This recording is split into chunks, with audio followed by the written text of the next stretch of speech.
gotta start the recording. I'm glad I caught that. And, looks like we are ready to go. We are good to go. So, yep, everybody who is playing in this tournament, you guys can go ahead and get your winners and losers round 1 done. Ooh, Kairo's playing Heiyun. Yeah, I know Kairo has a pocket Heiyun, but they're more well known for their Leo, so this is very interesting for me to see. Alright, let's see what the round start looks like. Immediate jump, getting it, stopping Slayer's pressure, knocking him down, and Slayer, sorry, Heiyun, he really likes the knockdown game. He plays very similar to a Shoto he likes. He has a lot of set play. His ball, it's unique in the fact that it kind of acts similar to a puppet, you know, like you would see on Sato, in that it's also controlled by his movement stick, but it's just a projectile, so, you know, if he's holding down back, the projectile will pull back towards the enemy and he can control the motion. It's very unique there. You can see him sort of keeping her keeping the tuning ball sort of near her, keeping her safe. Yes, both Koom and Kairo are girls. Uh-oh, some lag. Uh-oh. Net play tourneys, everybody. Are we getting good? Are we still experiencing issues? It's definitely looking choppy. There's no way this is just me. Yeah. If you guys want, we can return to lobby real quick. But, this is looking really choppy. I guess I will message them.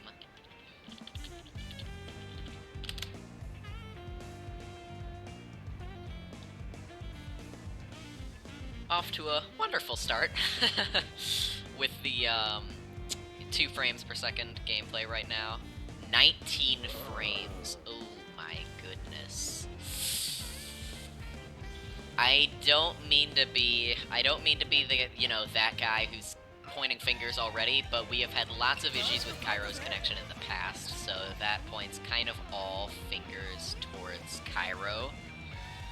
But yeah, 19 frames of delay, that is unplayable.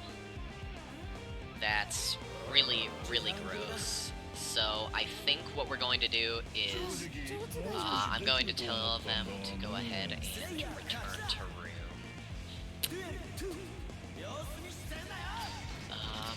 Fighting screen chat, return to room for connect.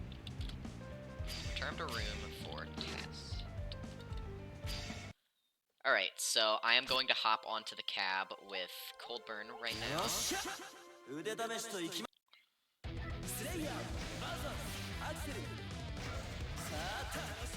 Alright, let's see what this is like.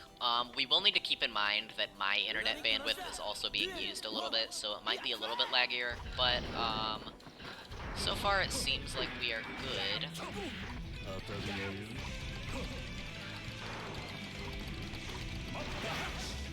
Yep, 3 frames of delay for me, so we're good there. Alright, and now I will hop on with Kairo for a second.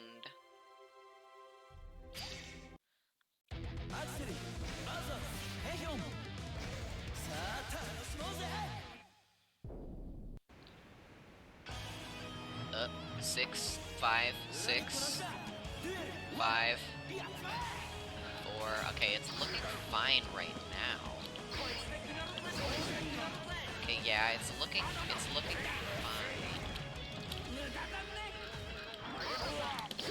Although the connection is definitely worse for Kairo than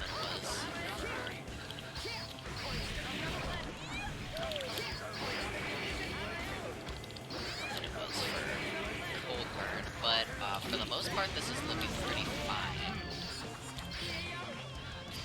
Yep, I think both people are good for me. So we'll go back to the match.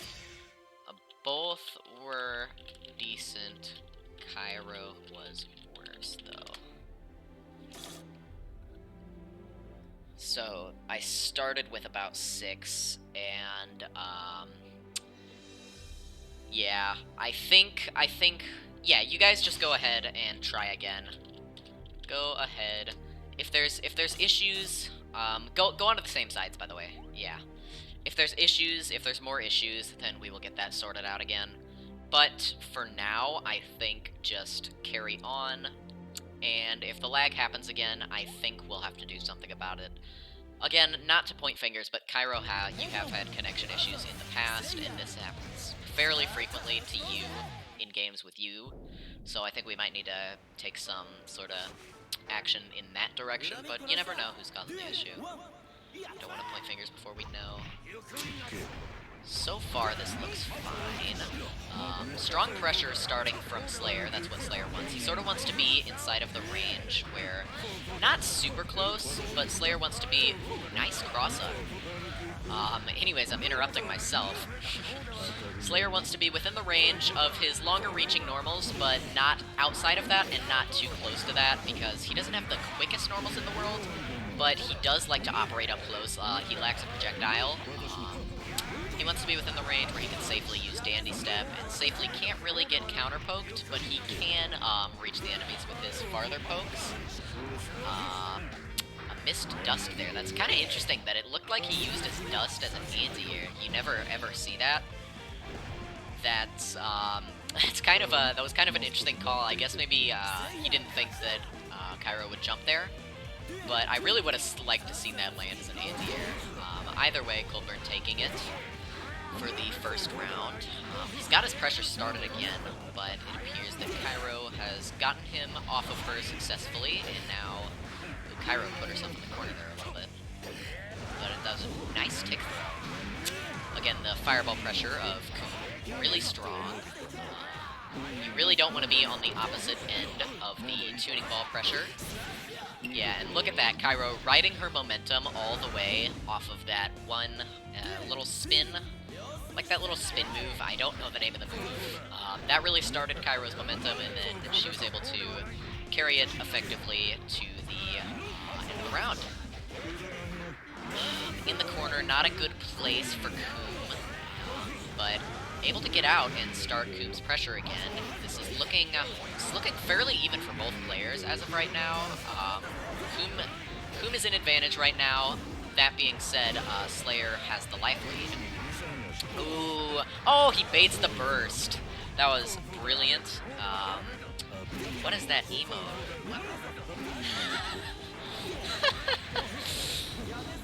I hate that. I thought that was someone we know in real life. For a second, I was like, how did I didn't set up custom emotes. Ooh, nice kick there. Taking the first round, Cairo. Definitely showing strong play with Coom. I haven't seen them play Coom very much. I know Leo is their preferred character, so it's interesting to see that. It's interesting to see the Coom play today. There we go. Yep, round 2 starting up. So, since games are 2 out of 3, this is now game point for Cairo. She is ready to send Coldburn down to losers bracket, but we'll see. Coldburn, not known as someone who goes down easily. Coldburn is definitely one of our stronger players. Nice knockdown. That's exactly what, good Dust. Dust being an overhead, hit Coldburn there, who was blocking low. RR sees the dash punch to keep it safe. Messes up the control of the tuning ball. Wasn't able to get anything started off that. Ooh, whiffs the Dust. Alright, now Coldburn is in the corner. He needs to find a way to get out. Yep, Slayer's dash is the only dash in the game that crosses up. It also has invincibility frames, so that's a very strong option to Slayer. One of his main tools that he uses. He has sort of like an M. Bison dash, but if you've ever played Street Fighter V, M. Bison's dash in V-Trigger 1, he can dash through the enemy, and it has invulnerability frames. It's sort of like that, but since it's gear, a much faster paced game, he has access to it always. Cairo definitely looking to take the set here. Whiffs that attack. Cairo with punishes. Nice counter hit. Oh, drops the combo afterwards, though. That's one of, Coom can get a really big combo started after that. Alright, knocks him out of the air, sets up the ball, RR sees it, ooh, good, ooh, Gold Burst, too. I didn't even think that would be a Gold Burst. Now, Coldburn has a full, bar meter to deal with. Another burst from Cairo. Now they're both without their bursts. Coldburn is in the worst position right now, but he does have that full stick of meter, or almost full stick of meter. So let's see if he can get something done. Although it looks like Cairo's looking to take this here. Yep. Cairo takes the first game of the day. So, good job to Cairo. Definitely, once again, a fan favorite for winning the tournament. Bash told me that he would report all the scores, so I'm gonna leave that to him. I'm gonna leave Bash to report those. Now, up next, it looks like we have enough time to do another round 1 match. So, if anybody in round 1, anybody at all, if you would like to hop into the lobby, if you haven't played your games yet, just hop into the stream lobby and we will stream your game. Otherwise, we will be waiting for round 2. So, I'm going to go ahead and make an announcement. Anyone who wants on stream round 1, hop in. Alright. So, just going to discuss what we saw in that match. We saw a lot of, both Coom and Slayer are very neutral-focused characters. Let me fight Bingley. You can buy the game and fight Bingley. You can. Yeah, both very neutral-based characters, neutral-heavy characters. They want to sort of stay at a range. They want to stay can't talk. It's hard to do this without my co-commentator here today. I'm definitely missing her. It's hard for them to run their game plan without the proper spacing, so both of those players were sort of kind of trying to maintain the a neutral situation. And so we saw a lot of just counter pokes that game, not too much of big crazy combos and stuff, but sometimes just a good game of footsies is what you're gonna see, and there's nothing wrong with that at all. Definitely just one of the situations that can pop up in this game. Even though it's a more offensive-based game, you know, definitely rewards pressure super heavily. You only get burst, or you only get meter for moving at people. Okay, looks like we're playing soccer now. Here, I'm gonna reset the soccer. I'm gonna reset the soccer ball. Let me just score the goal on. Let me just score that. Come on. This is so frustrating. Oh my god, I suck. I'll pay you $3.50 if you let me commentate. that might be funny, honestly. Not gonna lie, I would consider it. I guess we're just playing soccer. I would hope people would join the lobby, but it doesn't look like it. Okay, actually, now that Cairo or Leslie Licorice has finished their first game with Yigglypuff, I am going to add both of them at Leslie Licorice. Join the stream lobby. You are up. Alright, so this is still top 16. I need to go and change my UI a little bit. Cairo, so this will be Cairo. We're seeing another Cairo game, just because that's the way it ended up. Leslie Licorice.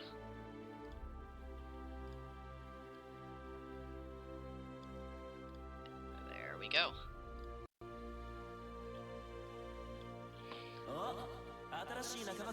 There's a lot of new talent this Biweekly. Yes, they're definitely... I should have mentioned that. Yeah, there's tons of new people here. Mostly probably because our previous people were probably moved over to the Plus R tourney that's happening this week. Lots of people are holding Plus R tourneys thanks to that game getting rollback.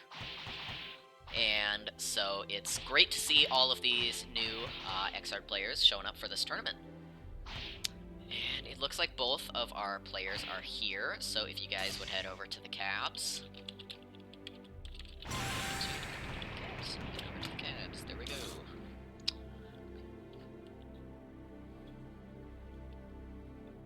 Is Leslie gonna take... Okay, Cairo, yes, Cairo's sprinting to the right, left side, making sure I don't have to change anything about the way I have the setup. You can start. So Leslie Licorice is actually a very strong Jacko player. Gave Bash. I know he gave Bash a run for his money in the FGU tournament arc a couple weeks ago. I almost took that one home. That was a close one for me. But definitely a strong Jacko player. Jacko's considered to be one of the more frustrating characters to play against. Her main gimmick of setting up houses and playing StarCraft 2 is generally not liked by most, but honestly, I've always been part of the pro Jacko party.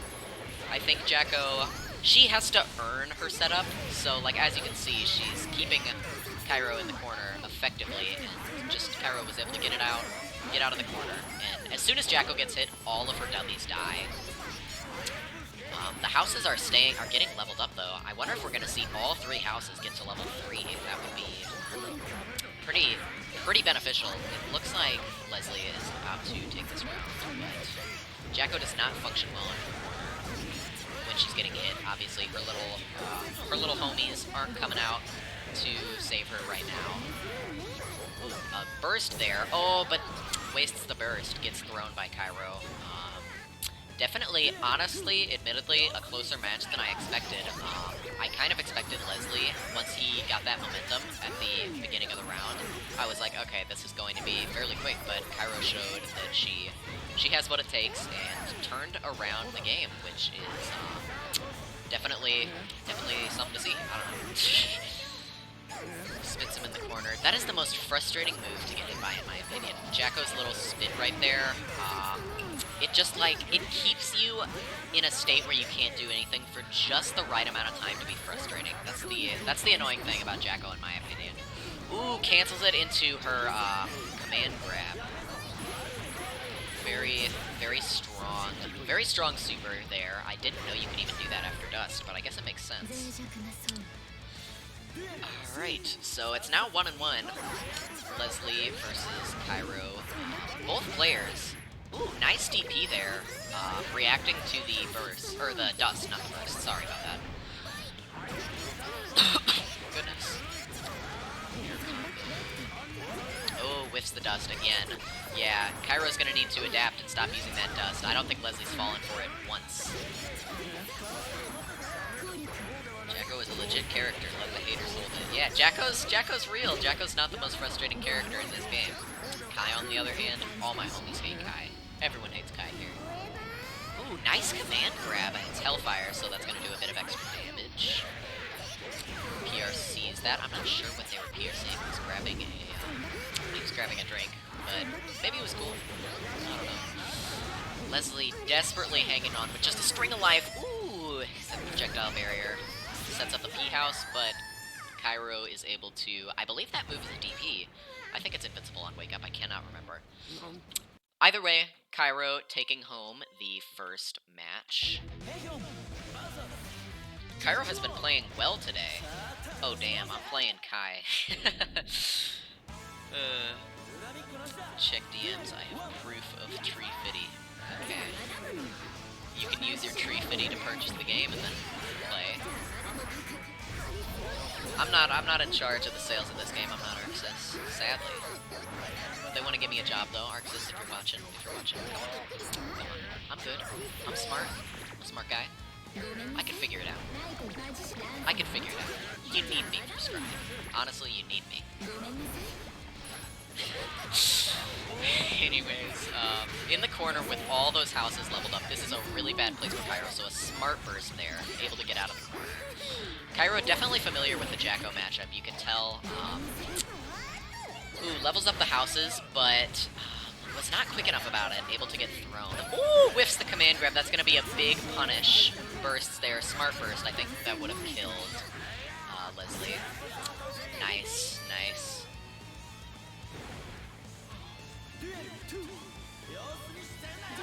There's no coin slot in a computer, sadly. What kind of computer do you have? I mean, I thought I was a little confused about that. What? It's right. It's like right at the front. Right at the, yeah. Interesting, not everybody's computer has a card reader and a coin slot for easy buying useless shit.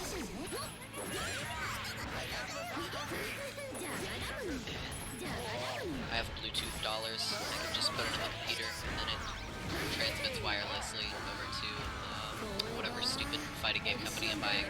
Like the Ultra Fight Count 2 DLC. Amazing fighting game. Everyone should go on Steam right now and look up Ultra Fight Dekyanta 2 and then play it. Great game. Great game. Top notch. Honestly. Anyways, I should probably talk about the match. There's only so many things I can say until I get off topic when I'm only talking by myself. Alright, Jacko getting all of her houses set up. Cairo opts to run forward to pressure Jacko instead of dealing with the houses. We'll see if Cairo regrets this later, because, you know, a setup Jacko is one of the scariest characters in this game. Just so many random hitboxes coming out all the time, by way of the little homies.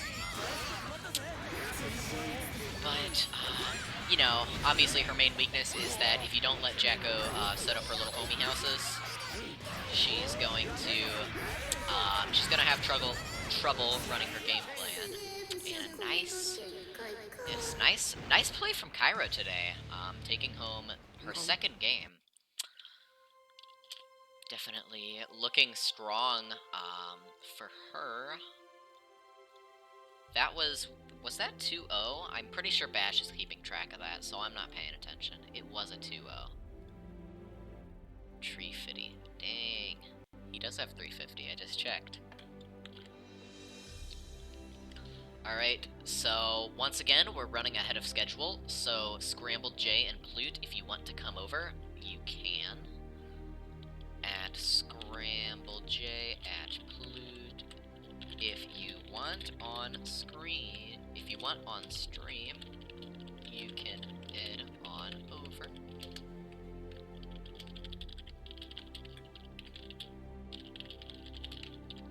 Same goes to anyone who hasn't played yet.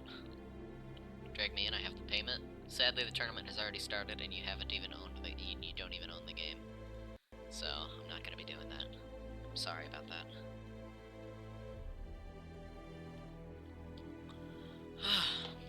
Yeah, lots of people seem to be Cairo fans today. I wonder if Cairo is going to be pulling out the Leo anytime soon. Her Leo is especially hype. I enjoy watching a good Leo. Leo is such a fun character in this game. He's so fast, and Cairo is definitely able to execute a lot of Leo's stuff fairly well. So that would be a real treat to see if we do get to see it. Sorry, which lobby link? Hashtag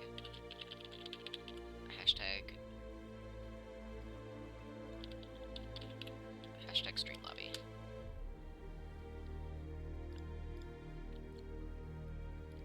Alright. I gotta make my prediction on who... Okay, who just joined.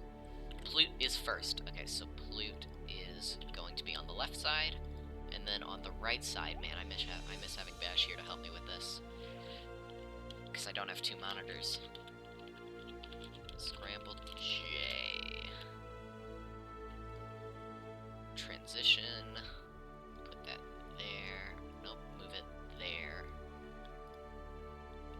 Congrats on your archetype video. It ended up pretty well. Thank you. I'm glad to hear that. I worked very hard on that video. I was actually starting on... I was going to make one of two things. You guys can start, by the way. I'm just chatting. What was I gonna say? Oh yeah, I was planning on making one of two things next. I was going to either make, like, my top 10 fighting games of 2020, or I was going to make a video video on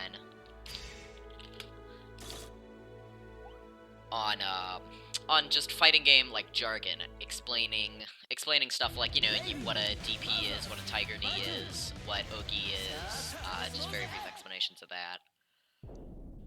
Again, another guide for new players. So, you know, whichever one sounds best to you, just give me any feedback. I do have the sides right. This is set up correctly, right? Yes. Okay. Alright, Raven and Viking. Obviously.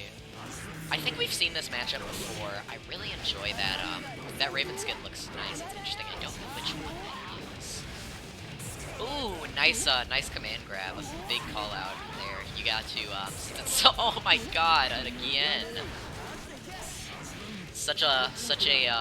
Has such long startup that it's oftentimes very hard to land Raven's command grab, so when you do, it's just a very hard call out, and obviously Viking was trying to parry there, so she couldn't really do anything. Both playing neutral here. Blute is in the corner, which is not where Raven wants to be. Obviously lacking a normal air dash, Raven struggles a lot more in the corner than everyone else. But that trade-off is for his interesting air dash, where he flies like a, you know, where he flies like a raven. Really strong for his offensive pressure because he can, when he's flying like that, all of his moves are overheads because he's in the air, and then he can press down while he's in the air to drop, and then once he's on the ground, all of his moves will either be mids or lows. So he can pretty much make you guess really hard if he gets his flight set up. Ooh, gold burst from Scrambled J, getting his, I'm used to commentating Cairo, getting his tension all the way up, but will he have a chance to use it? Doesn't look like it. Yeah, Blute taking that one pretty decisively, if I may say so myself. We'll have to, Scrambled will have to really turn this around to get this going, and obviously with this only being best of 3 for right now, Scrambled is in a pretty bad position right now. You know, Raven just has to take 2 more rounds, and then he will be taking home the tournament. Instant Azami. Is Azami the parry? Azami is the parry. And, god, I can never remember Viking's dash name. I'm just gonna call it Dash and Parry.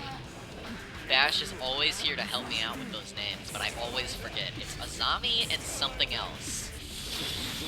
Azami and I wanna say Rokusai, but I think that's not. I think that's like an Anji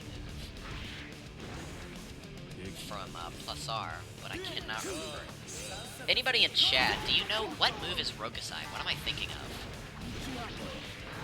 Because I don't think it's a Viking move, actually. Good pressure from the Tatami. Oh, that's one of Viking's favorite tricks, sort of dashing. After Viking's command dash, she has the option to cancel it into 4 different things. And one of the trickiest things about that is one of the things you can do is not cancel it at all and just go for a grab. Tatami is the floor mat, yes. Tatami, I know Tatami's the floor mat. I know Azami is the parry. I don't know what the command dash is. You know, where's she at? Suzerain, that's what it is. Suzerain, yes. Alright, Raven in the corner. Oh, he gets off his dash, though, so this is going to be big damage for him. Yep, wow. I was talking about Tatami and Azami and Suzerain, and meanwhile, Blute is cleaning house while I'm gone. While I'm gone mentally. I've been here this whole time. Gone mentally. Yep, GG's. That was definitely, definitely a fun set to watch. Oh my god, my voice is already killing. Bash has been reporting the matches, so, I don't know if you guys need to worry about that. Bash has been reporting the matches that are on stream. So, because he can't be here commentating. But he is here helping out in the background. She, god damn it, I keep saying he. Oh man. I always mess it up. I'm really sorry, Bash. Yeah, they are helping out in the background, and I am very thankful. I'm very thankful that even though they're not able to still contributing, so, you know. I don't know. So next, once again, who is going on stream next? That was a 2-0 from Plute, wasn't it? Yeah. Anybody who hasn't played yet, once again. Anyone who hasn't played yet, you guys can come on stream. So just join the lobby if you haven't played. Join lobby if you want to be on stream for now. Yes, because it appears that part of our bracket has not advanced past round 1. I'm not sure what the deal with that is. Gamma Kaiser, Emperor Snow, Texas Mom Tears, Alex Zerker, Kami Free, Soda Guts all have not played their games yet. But hopefully we will see bracket begin to advance sometime soon. Oh, never mind. It was just game was busted for me. Oh, nice. Texas Mom Tears taking home a 69-0 victory, it appears. Sorry, it was not updating for me. I guess next up would be Texas Mom Tears versus Gamma Kaiser.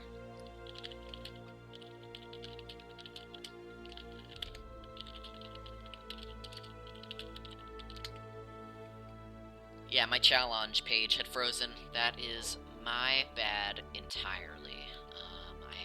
My challenge has always been a bit buggy.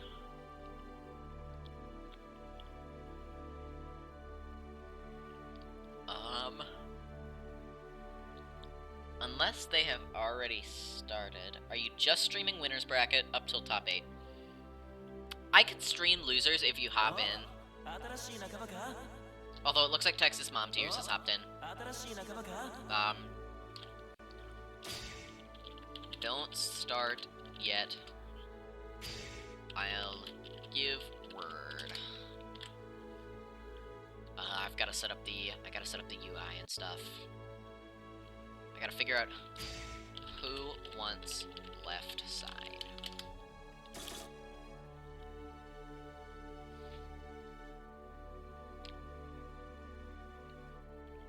It's up to you guys. It's still top 16, yeah, because losers bracket, everybody gets another chance. I'm gonna go ahead and say, okay, Gamma Kaiser is on left. Gamma Kaiser EX versus, who is he versus? He is versus Texas Mom Tears. Texas Mom Tears, okay, center that. Transition. Alright, we are now good. Stream is a little clippy for me, but if you need me to do anything, you can say it here. Just send me a message in chat. Gotcha. Yep, we're good to go. Alright, here we go. Soul Bad Guy versus...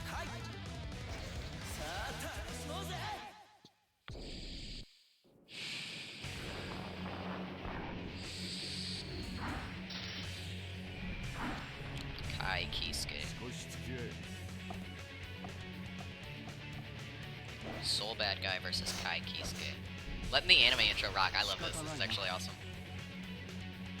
Yeah, I agree with Roth. Let's go Gamma, the not Kai player. If you're watching the VOD back, I'm just joking. It's kind of a running joke that I hate Kai. Well, half a joke. I do hate Kai.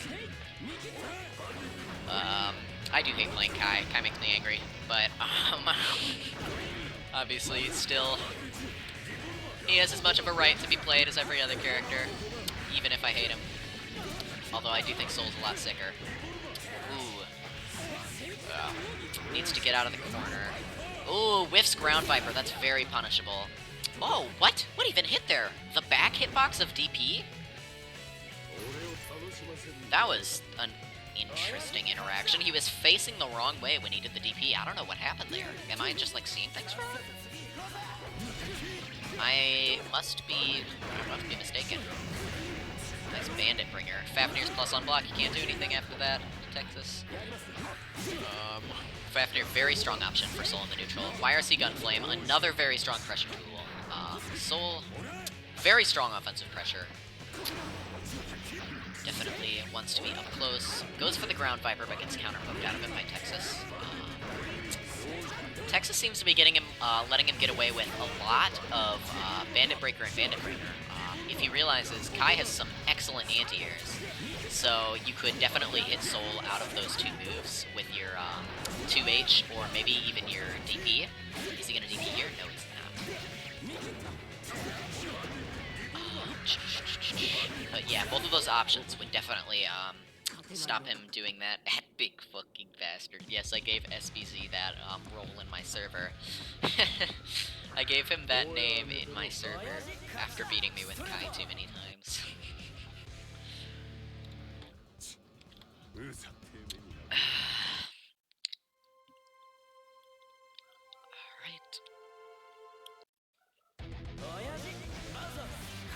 A strong showing from Gamma Kaiser.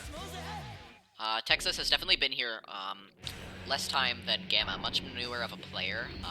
Gamma Kaiser has been here since around the beginning of the Biweekly Brawls. I think this server is about like 2 or 3 months old now. So this has been running for a little while. And I definitely remember him at least being there for the near the like first half. I don't know when.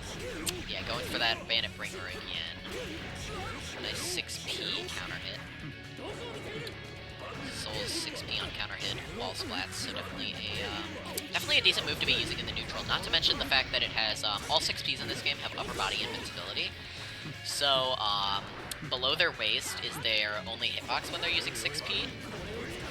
So it's meant to be sort of a universal anti-air. This game has lots of universal options, which makes it very confusing for new players to learn sometimes, because the movesets are so vast for every single character. You know, you have your 6p universal anti-air, 5d universal overhead, 2d universal sweep. You have your you have faultless defense. You have burst. You have 3 types of Roman cancels, 3 types of bursts. You have high and low blitz. You have blitz back. You have danger time. You have just guard, which you saw right there, just guard. You gotta get counter hits. You got mortal counters. Lots of stuff in this game.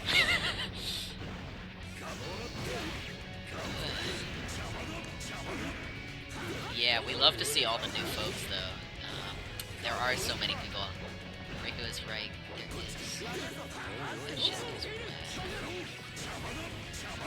bad. Oh, 3 Fafnirs in a row. Are we playing Strife? Are we playing Strife? Fafnir into Fafnir into Fafnir? I thought that game wasn't out yet, honestly. But, judging by what I saw there, that could have only been Guilty Gear Strive gameplay. Oh my god! Oh, I cannot believe that, he doesn't know the dust combo. But he landed 2 dusts in a row. That was hilarious. Gamma Kaiser EX taking home the set, sending Texas to losers bracket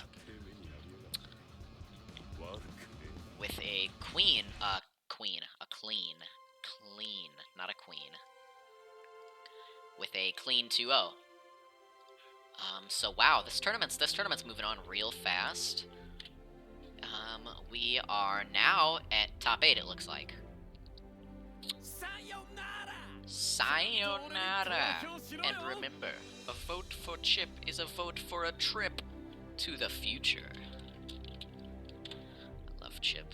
Such an interesting character. I considered playing Chip for a long time, but he, I just suck. That's why I don't play Chip. Get chicken nuggets. Nice. Nice.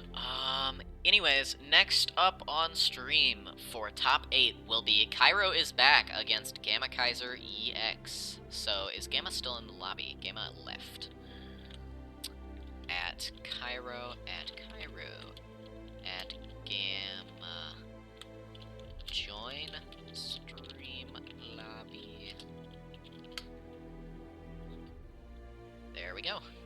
And you know what? I'm gonna make a hard read right now. First person to join is gonna be Gamma. Yeah, let's go. I left him on the left side. That's why I say that. Cairo 0-0, both in winner's bracket. Oops, it's a little bit off center. Transition, yes. Yeah. Wow, this tourney's running real smooth this time. We're just about 40 minutes and we're already at top 8. Usually this takes quite a bit longer, honestly. So that's good to hear that there haven't been very many issues, except for at the start when we had that little connection blip. But other than that, we have been running pretty smoothly so far. So always great to see. We are just waiting on Cairo to join the lobby. I think for now I'm going to take a nap. And yeah, while we are waiting, smooth like my brain. Damn. Yeah. Oh, we're playing this game. We're playing this game. Hold on. Fuck. I already messed it up. Yahoo. Yahoo. Yahoo. Yahoo. Yahoo. Yahoo. Yahoo. Okay, I'm done. I don't want to lose too many of my viewers.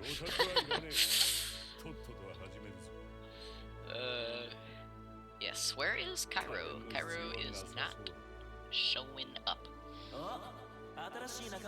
Yeah, stop at top 8. Stop at top 8, everybody, and then we will, we're streaming all of top 8 winners and losers bracket, so, yeah. Kai is crazy in Strive. Kai is insane in Strive, dude. Kai, I consider Sol and Kai to be the best characters in that game. But, we are good. We good to go. Good to go. So, yep, here we go. First match of top 8, Gamma versus Cairo.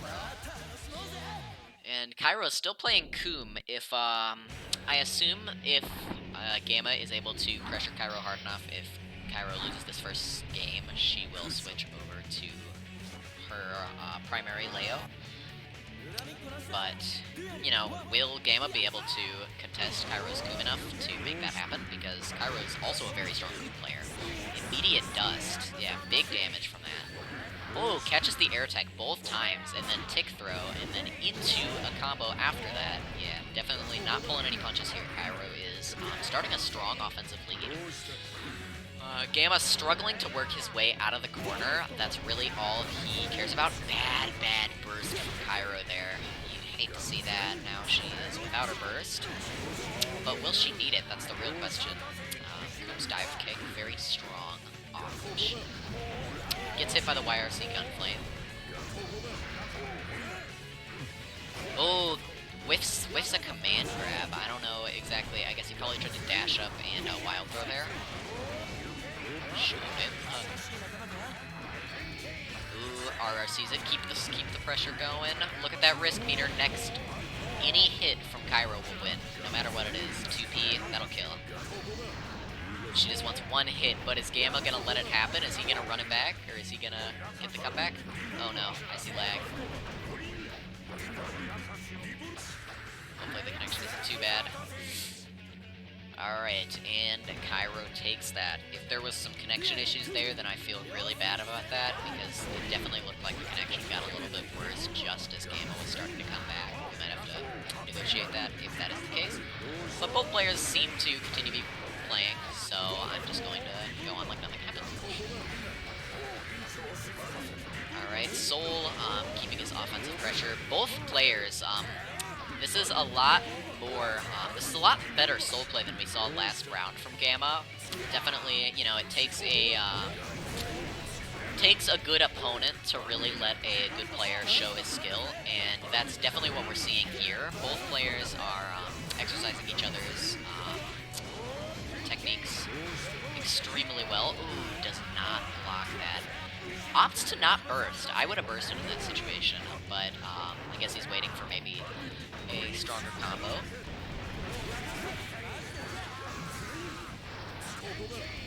Oh, double Roman cancel, but Gamma able to take that interaction. Ooh, nice Bandit Bringer. Tying it up. There was definitely, if he did that just a little too late, he could have gotten counter hit by the tuning ball.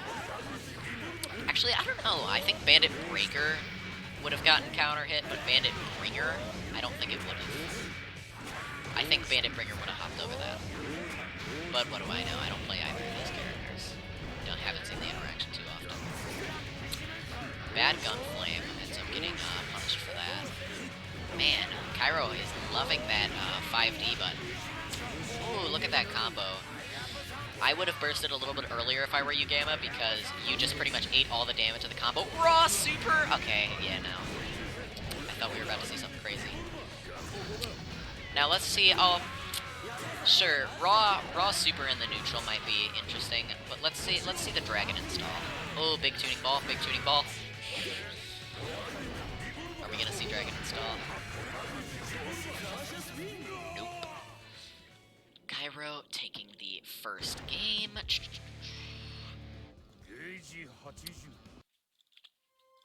Further cementing her status as a likely winner. Oyaji versus Hehyun. By the way, in case anybody was wondering who's watching the stream, like, why is his announcer a different voice than mine? In this game, you can unlock different announcers. I have mine set to one of the characters in the game, Sin Kisuke, and, you know, since this is a Japanese game, it's in Japanese. I like Sin, so I have him set. Power is meaningless before a tuner. I don't know if I've ever seen that.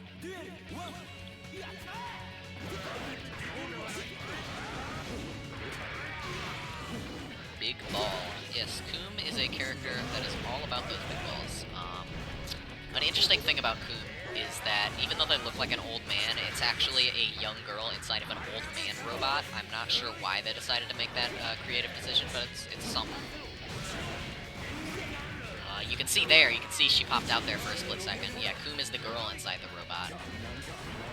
But, I don't know the lore regarding it. I don't know if she has to pretend to be a guy, or if everybody just knows that she's an old man robot.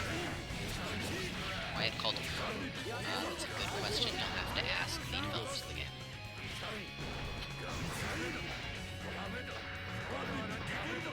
Strong corner pressure from Gamma. Oop, gets him out.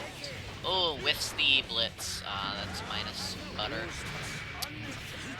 And the dust, I think that kills. Yeah, that kills. No, it doesn't. I'm a liar. I'm a big fat liar. Ooh, but that kills. Alright, we are now at game point here. Oh no. Okay. I thought maybe the lag was, you know, Cairo again.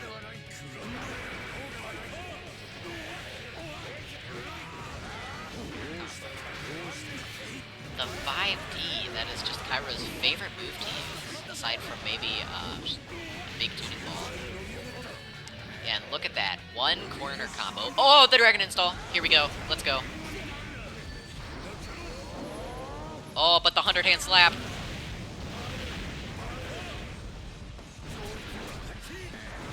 You're gonna have to get a knockdown here. Yep, out of Dragon install. That Dragon install was actually really useful for Gamma. Gave him about 50%.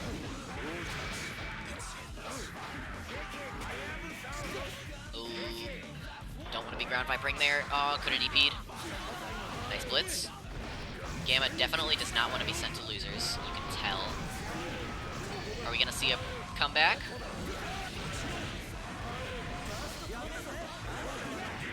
Tried to bait a DP. Oh, I thought for sure we were gonna see a grab. Ground Viper. Oh, bad burst. Oh, still takes him though. All right, Cairo. I think so far Cairo is undefeated. That's certainly impressive. I don't think Cairo has lost a single game so far, not even a single match. But don't quote me on that. Alright, so next up on stream will be Plute versus Hector Hammett.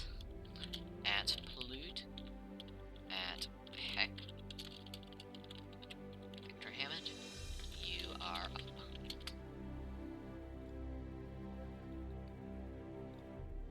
Alright. That was close as hell. Yeah, it was a 2-0, but it was a close 2-0. you know, obviously, just every single round was very close. It's just that Cairo was able to clutch it out at the end of all of them. Sort of get Gamma off of her.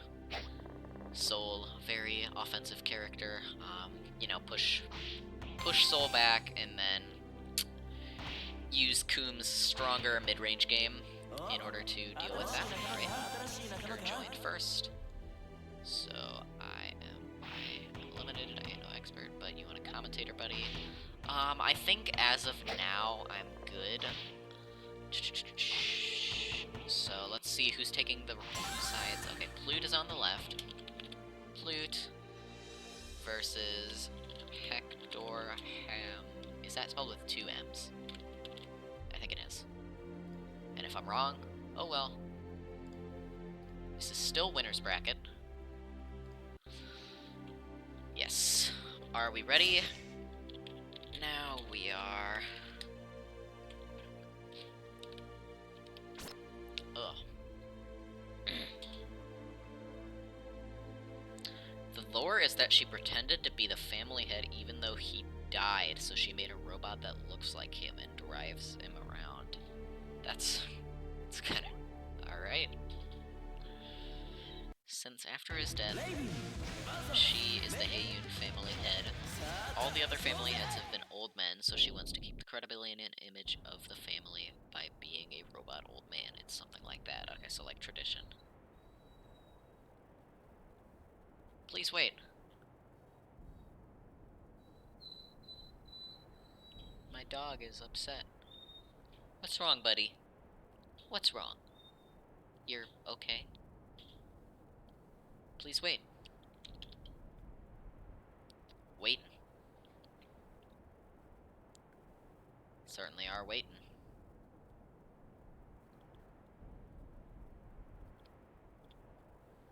Waiting. Someone broke the cap, didn't they? Someone joined to spectate last minute and broke it.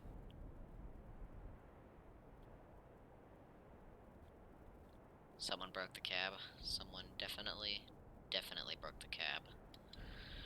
I think what we're gonna have to do is close the lobby. Just, like, close the game. Oh, nope, there we go. That was interesting. That was odd. I have never seen that happen. But, you know. This game is not the greatest for net play. Alright, now we're getting started, please. No! Why?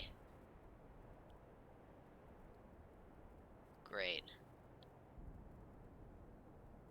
What is happening? I don't know what's happening.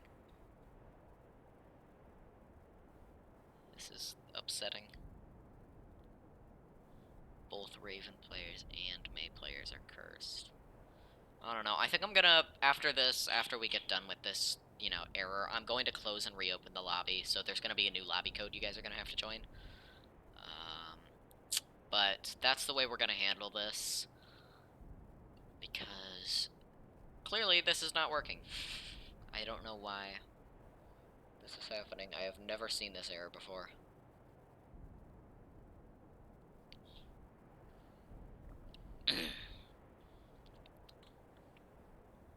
Hi, doggy. Alright. I am reopening the room. Create your own room, fragment lobby, specific.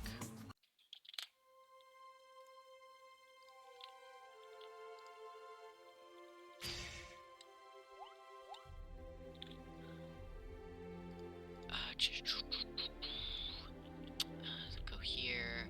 Stream lobby. Paste. The code is RC1A. RC1A. Did it kick me out? Yes. I closed the room. And reopened it.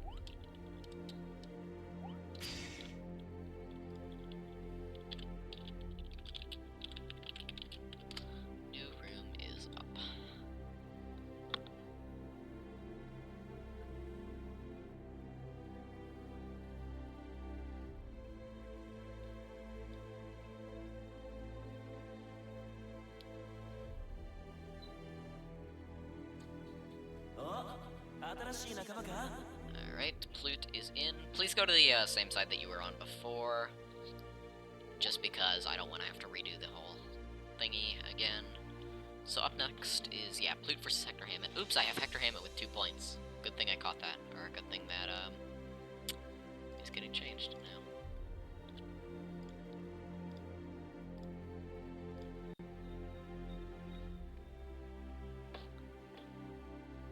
Alright, let's see if this works. Yes. I'm glad I'm getting a slight break to not talk as much.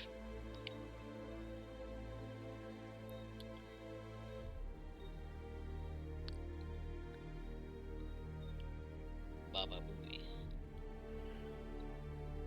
Is Hector on his way?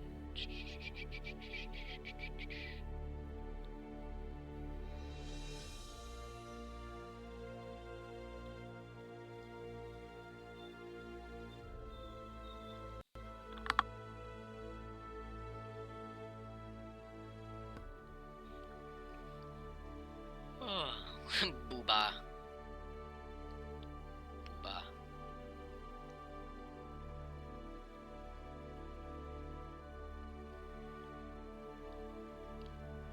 What do I...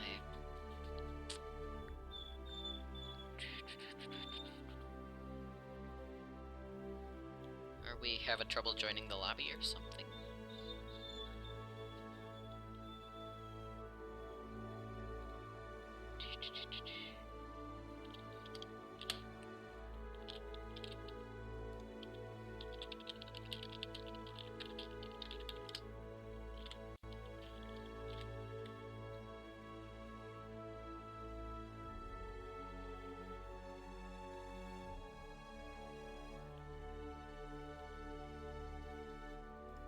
Alright, there we go. Hector should be on his way for our next match. There's always something that happens. It's always something with this game. You can't just have a tournament run smoothly. There's gotta be one issue, at least, every single time. But that's the nature of terrible netcode, so not much we can do. I hope in the future they give this game the plus R treatment and let the fans of the game implement rollback. That would be a godsend for this game. Plus R rollback is so great. It's just like, you know, delay isn't even an issue anymore. You can't...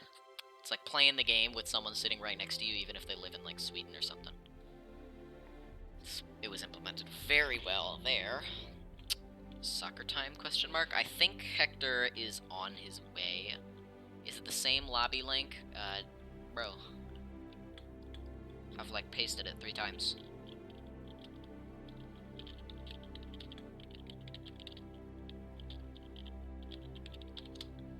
And it's also in the chat that is titled Tournament Lobby.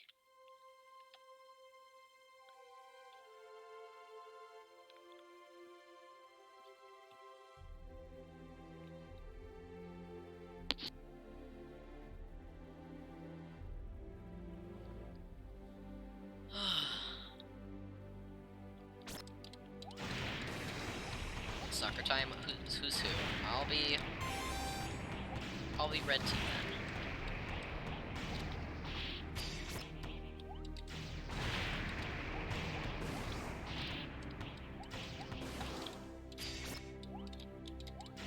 Come on. No! Let's go, I can't believe I got that.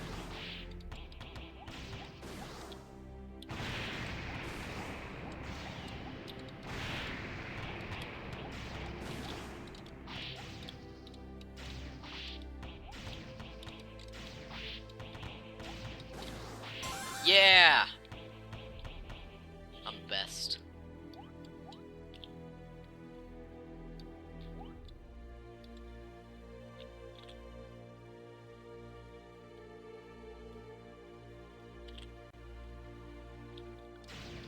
I'm the greatest. Watch me score 3 goals in a row. Okay, that one doesn't count. Okay, that one doesn't count. Okay. Okay, that one doesn't count.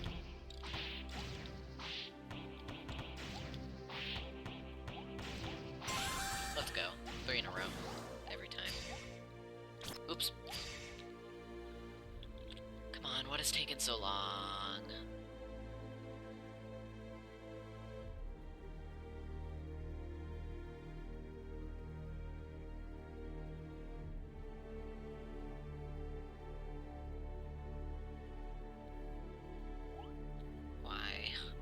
Why is this happening? Here, let me try and paste the lobby code again, I guess. Maybe it's busted. Lobby codes are always busted in this game. There he is! Finally.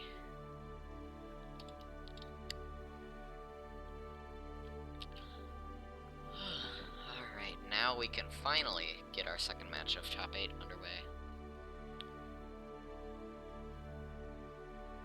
Money is on Hector, he beat me.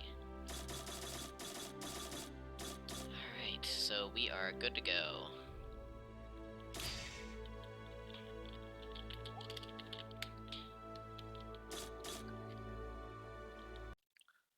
Alright, Raven versus Mei. As someone who secondaries Mei, I'm a little bit partial to Mei. A very fun character. We're hearing Mei's theme right now. Ah, the Christmas skin. I forgot that the Christmas skin exists. Mei is so great. I like Mei. Both playing a very neutral-heavy game, not really approaching much. Although Hector's trying to approach, Blue's just jumping over, and obviously, you know, there's only so much you can do with Dolphin approaches. You go straight or up.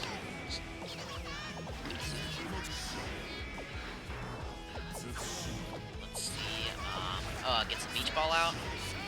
Let's see if that comes back around. Ooh, nice dead angle attack. I don't know if that was worth the 50 meter, considering you weren't really in that big trouble, but you know, whatever, if it was worth it to you. Early burst, or I guess not an early burst.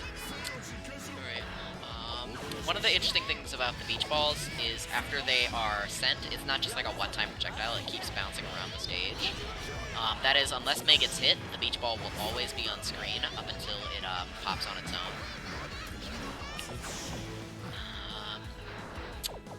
Yeah. Oop, getting a corner combo started. I think if Raven spins everything, he can kill here. Oh, reversal, that's gonna, I think, Mei. Oh, I thought she would get hit by the Raven ball. Raven, strong corner pressure, burst, great Yamada attack again, but gets hit by the pin. Or the needle.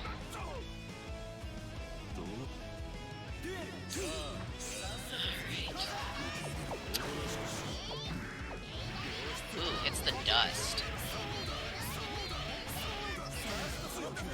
Okay, I actually did not know what Mei's optimal dust combo was, so thanks for showing me that. I'll be watching that replay later, because it's not listed on her dust loop for some reason.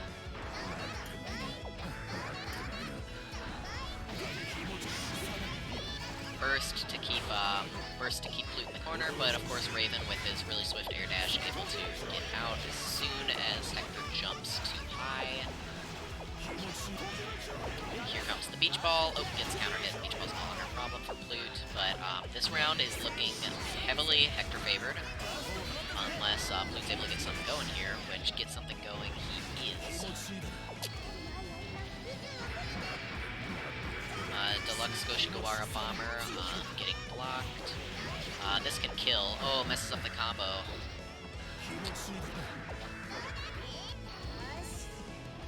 Another great Yamada attack. Wow. Lands.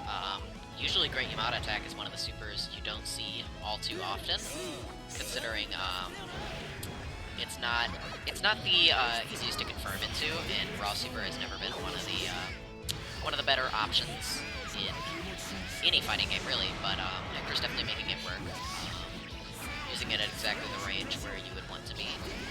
Now, he needs to find a way out of the corner, which is very difficult for Mei because she has no reversal, and lacks defensive options, really. May's a very strong offensive character. Her attacks do tons of damage, but she doesn't have much outside of that. She, of course, she sets up traps. She's a bit of a trapper in that she can set up her dolphins and all that, and her beach ball. But her main defining characteristic is her insane damage output. But no matter, Lute is taking the first round.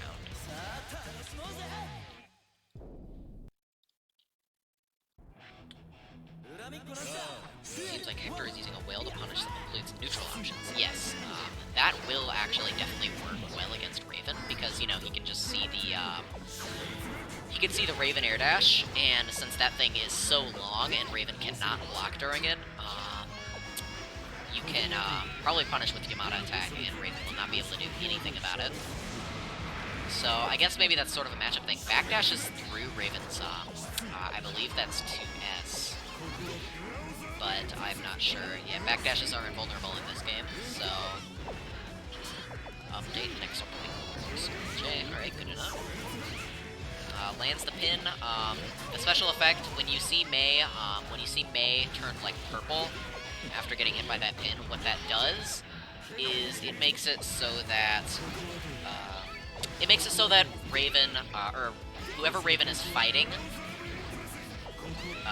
has tons of slowdown. Like, they move a lot slower, and all of their options, like even Mei's dolphin, if she was riding the dolphin, she would go much slower and not nearly as far. So that's a very strong sort of move for Raven to use. Because obviously he can lock down the opponent's movement with that, and then come in with his air dash, and then they're not quick enough to avoid it, so they have to eat whatever he throws at them. Very strong air combo. Look at that. Like I said, Mei is a gorilla in this game. Look at that damage just off of one hit in the air.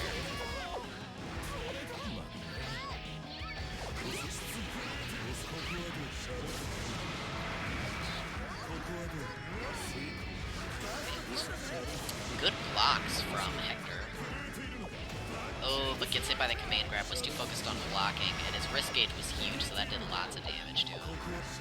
Wrist gauge, the more you block in this game, the higher the wrist gauge gets, and if the wrist gauge, the higher the wrist gauge gets, you know, more you block, wrist gauge raises. The higher the wrist gauge, the more damage the enemy's attacks do. So this game really rewards good offense. Ooh, Deluxe Goshigawara Bomber. Or not Goshigawara Bomber, Yamada attack. Like I said, using that to punish the air dash of Raven. Pretty much exactly the same way I called it. Right, landing the 5D. We've been seeing a lot. Usually, most characters want to do 5D into holding up, which raises them into the air so they can do an air combo. But today we've been seeing tons of 5D into forward, which pushes them into the corner, which is definitely interesting. It's an interesting sight to see, because usually you see the up variant more than you see the forward variant, but here we're seeing characters who, and players who keep using the up version. Hellfire, look at all that damage of Yamada attack. One great Yamada attack, and it's almost been evened out. Oh, the Dizzy, like I said. No way! Oh my god! I can't believe that. Instant kill. We just saw an instant kill. I love Mei's instant kill animation. That was amazing. I never even considered that as a possibility. I was just like, he's gonna charge his 5H. It's not how you use chopsticks, buddy. Yeah, you tell him. Jesus, that was impressive. That was neat. You never see instant kill. The fact that Hector was able to notice the situation and say, oh, he's gonna get dizzied here. I'm gonna activate IK.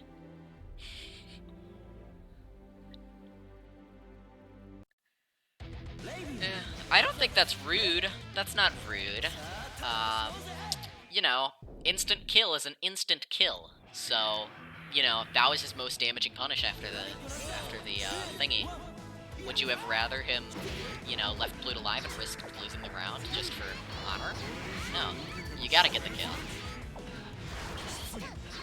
I, for one, didn't think that there would be enough time, I thought Raven would be able to get out of stun fast enough, which I think if Flute was mashing fast enough, he could have, but was not able to. And you can definitely tell Flute, after that round, playing a lot more scared, a little bit worried about this match, and as such is not playing nearly as aggressive as he used to be. Ooh, misses overhead kiss. Mashing out of stun is deceptively hard, of course, yes. Burst there. Decent burst. Keeping near the beach ball. A safe, sort of safety net for May. We almost saw a negative penalty from Flute. I feel like it was Hector that was running away, so that's interesting that Flute was about to get the negative penalty, but... Oh, yeah, he's able to counter poke out the 5D. Good reaction time there.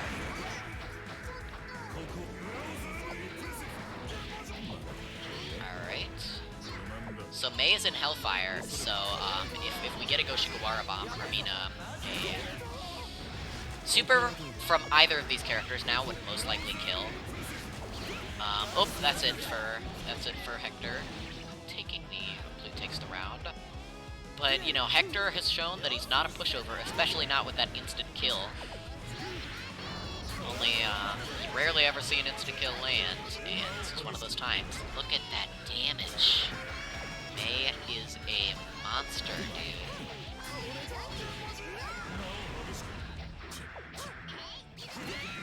Oh, counter hit out of the Dolphin.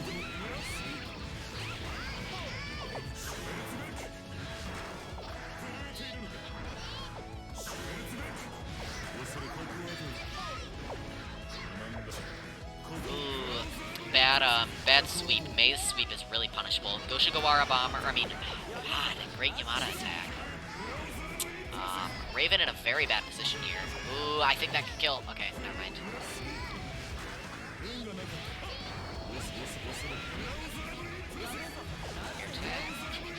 Uh-oh, is Hector gonna turn it around? Yeah, Flute. Dang. Yep, Flute takes the set. Just call it whale, yeah. I could tell the reason why Hector, a very common trap for people to fall into when playing a charge character. I know exactly what happened to Hector that made him lose that.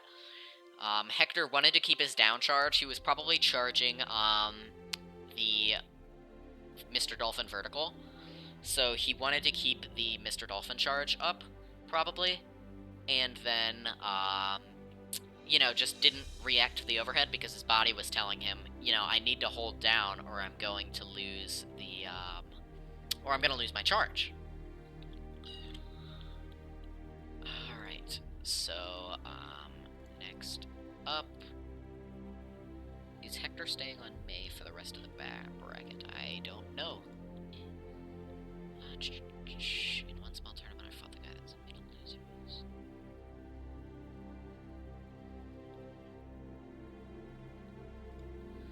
Alright, next up will be for losers. Will be Coldburn versus Scramble J.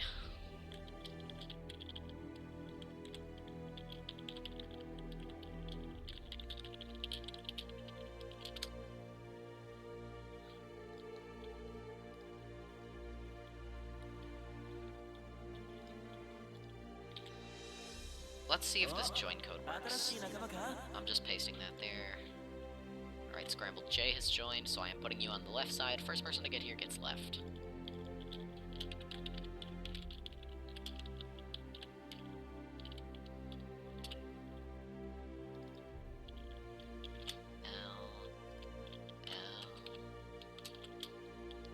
So now that we're in loser's bracket, these matches are going to be a lot more tense because, you know, if you lose here, you don't get sent to loser's bracket. You get sent out of the tournament. So anybody who loses here is going to be done for the night.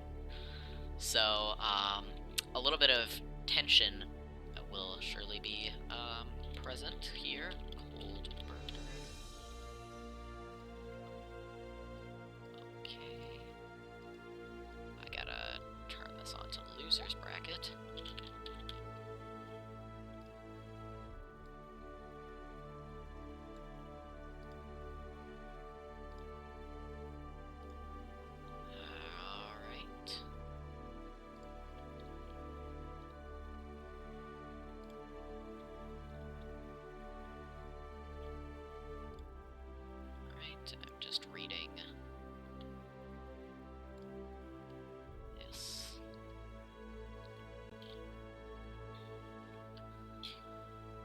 Alright, so now we are just waiting on, who are we waiting on to show up? Coldburn. Seems to be messaging in chat. Join with...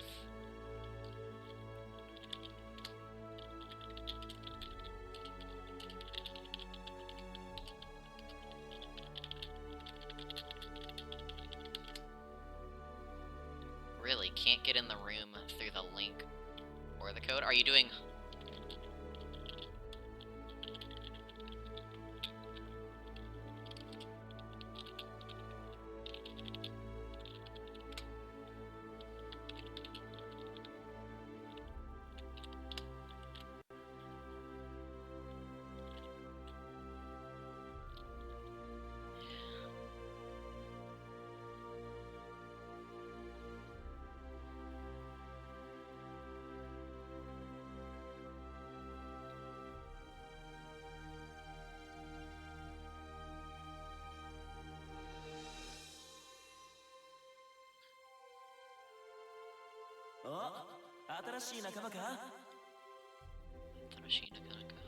Goldburn is here. Yes. Alright. Alright, so we are ready. Ready to go.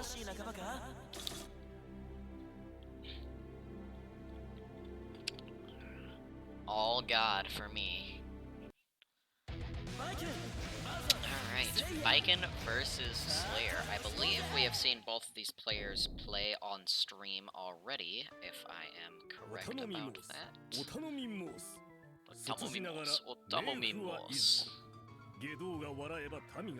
I always wanna like come up with translations for that while it's going, but I'm not funny enough. And if they skip the intro, they skip my joke. So Slayer's stage. I love this stage. This stage is a really good looking stage. This is also one of the better stages for lag, I'm pretty sure. So, obviously it's not as good as Japan. That's the stage that most people use, myself included. Alright, Coldburn is playing well. Ooh, nice parry, but does not do anything to punish, just gets out of that bad situation. Scramble J, oh, looking to be in a bit of a bad situation. Tried to bait burst Coldburn, but Scramble did not do it when he thought he would. Hellfire on that. That's one of the lowest damaging supers in the game. But Viken's already a very strong character, widely considered to be one of the better characters in the game. So it's good that... yeah. It's good that, what do you call it? It's good that it's not a crazy good super, because then Viken would be pushed way over the top. But Slayer does not care about tier lists. I think Slayer's lower than Viken on most people's tier list. Obviously, this game is way more balanced than like any other game. The gap between best character and worst character is barely noticeable. Well, I shouldn't say that. I mean, Johnny is definitely quite a bit better than, say, like, Answer. But it's not enough where you shouldn't be playing Answer. Like, you know, in Street Fighter V or something, Alex players are, like... They're shooting themselves in the foot by playing Alex. But here, if you main Answer, you're maining a less represented character.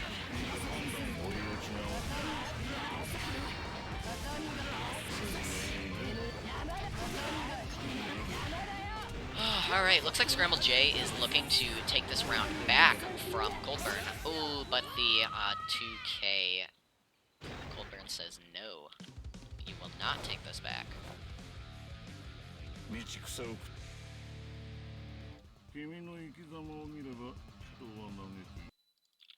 Slayer's definitely a very fun character to watch, and Viken equally as interesting.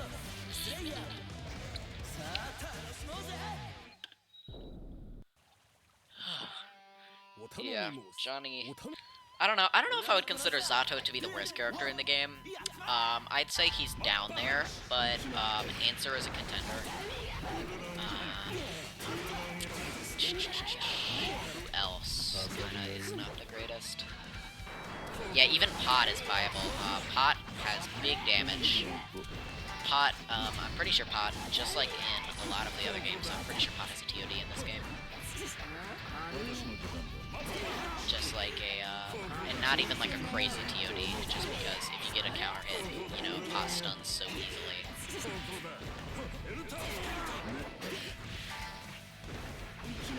Nice, Suzerain into grab. I remembered! It's Suzerain. Of course, I hate watching Viking gameplay only because they designed this character poorly. If you notice, when you are watching Viking play, she is missing her... When she is on the left side of the screen, she is missing her right arm, but when she is on the right side of the screen, she is missing her left arm. So, the arm that Viking does not have is different, depending on what side of the screen she's on. And they didn't even, like, consider that. I don't know why. I don't know why they couldn't just do it kind of like... Because this game is made with 3D models. They could have just made Viking like in, like how they do Mortal Kombat 11, where every character just switches between facing towards and facing away the screen. I don't think anybody would have cared.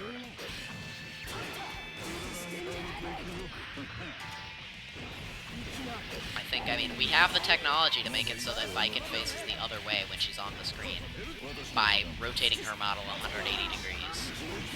So, you know.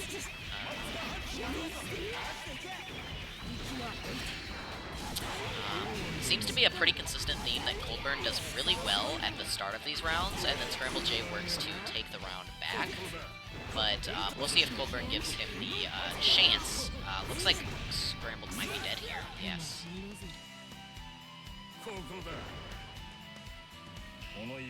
So this is tournament point for Scrambled. If Scrambled loses this, then he is donezo. So definitely a bit of a stressful situation for him, especially getting eaten in the corner like that. Definitely adds a little bit of pressure. Oh my God! Whiffs the fakes him out and goes for a grab. The dandy step.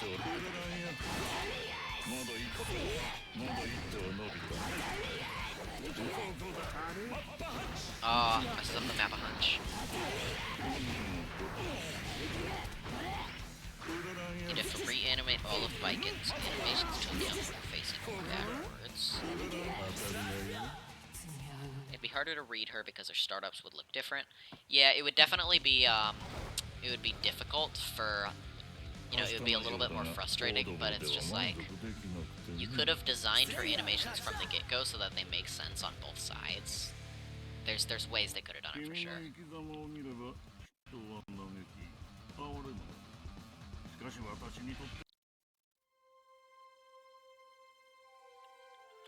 Oh yeah, I saw that. The throw out of Mappa. I don't know. That was definitely something. I don't have much to say on that. Yep. Sadly, Scrambled has lost out. Now we are on to a new face that we have not seen all tournament, and I have never seen play before. 9 Darkstar versus Leslie Licorice. Have not heard of that person, actually. Oh no, Leslie is dead. He's dead over in the corner. I was like, what? Is 9, like, really good? And then I noticed what you were talking about. Leslie Licorice. 9 Darkstar. 0. Okay. Transition.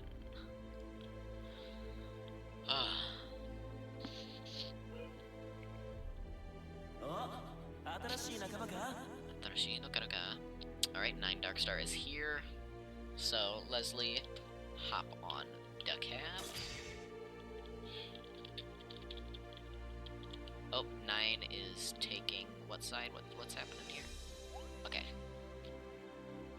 Good to go.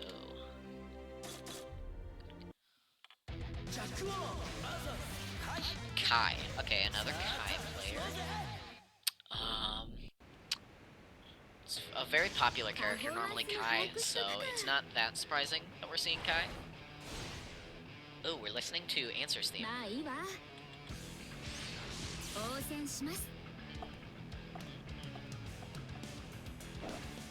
Ooh, I like that Kai skin, look at that.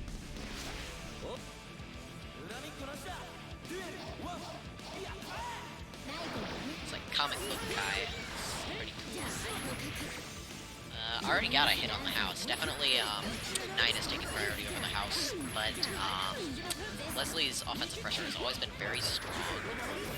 Yeah, definitely able to keep 9 blocking long enough and in the air long enough for the houses to get all set up. That's definitely been one of Leslie's strengths ever since we saw them play first. Just able to keep the houses, you know, keep the houses leveling up, not because, you know, she throws a lot of, or not because he's throwing a lot of houses, but because he's hitting 9 Darkstar, or he's hitting his opponents so often that they don't really get a chance to destroy the house. Ooh, nice command grab. And, yeah, that's also one of Jacko's strengths, is the pressure. You know, she obviously has moves that are designed to take a long time to finish. Whoa! The most interesting danger time I've ever seen in my life. Sacred Edge. Double Sacred Edge, okay. But did not pay out in the end. That was an interesting call-out.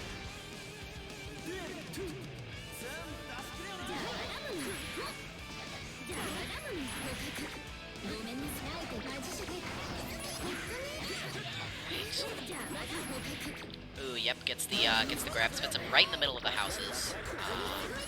I guess to sort of keep the homies close and keep them hurting. Let's see, is the S house gonna level up before he gets that hit? No, okay.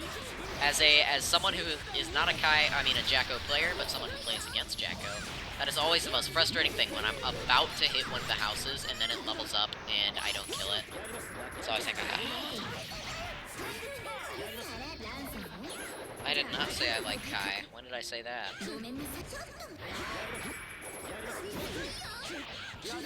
Did I word something so that I said the word like at Kai in short duration? Could have said that. Anyways, while I'm spouting out about random stuff, Leslie takes a decisive victory.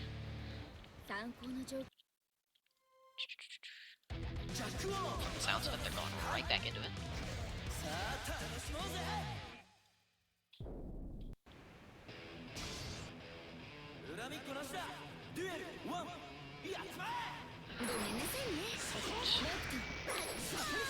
Ooh, whiffs the, I don't know if you can hit Jacko's chain or not.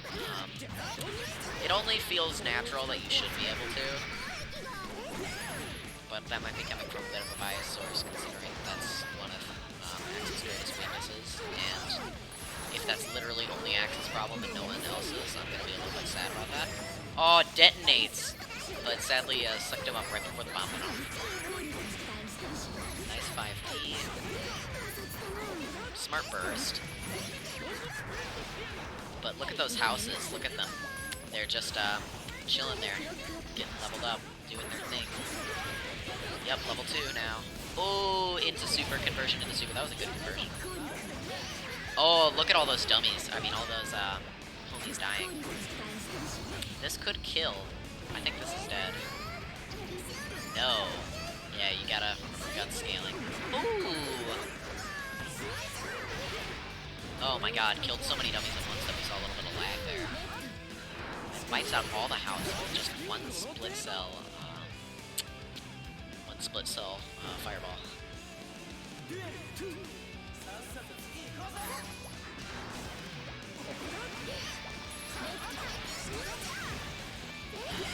Ooh, nice DP from Leslie. Obviously, you know, the whole DP game. Invincible reversal, completely safe wake-up option, but if they think you're gonna do it, then they block, then you are gonna get conked. So, you really gotta be careful with when and where you're using your DPs, or you could just be like me and mess up the input every single time and just try to input it every time. That's also a good plan, sometimes. Did I just call the homies dummies? I did actually.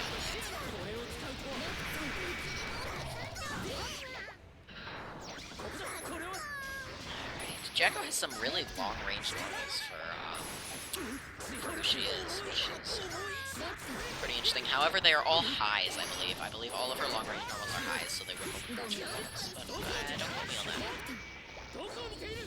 Oh, burst super, hello? Okay, just barely hits. Misses the hit grab. Good overhead. The smooth jazz makes this very uneventful as Leslie calmly takes home the set as a 2-0. Excellent play from Leslie Licorice. As the smooth jazz has now been interrupted by the winning of the round. We will now continue on to our losers quarterfinals match, which will be Paper Moon Gamma Kaiser versus Coldburn. Thank you all so much for being here. Why am I still talking like that? Alright, yeah, is Coldburn in the lobby? Coldburn is in the lobby, so I will put you on the left side.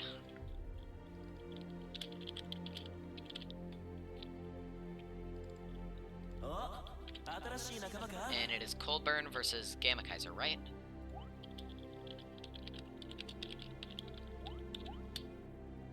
Yes. And we are now in top 4.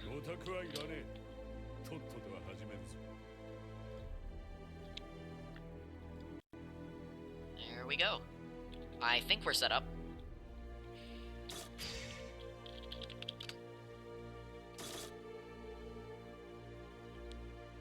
Yep, we're good. Alright, so let us get the match underway.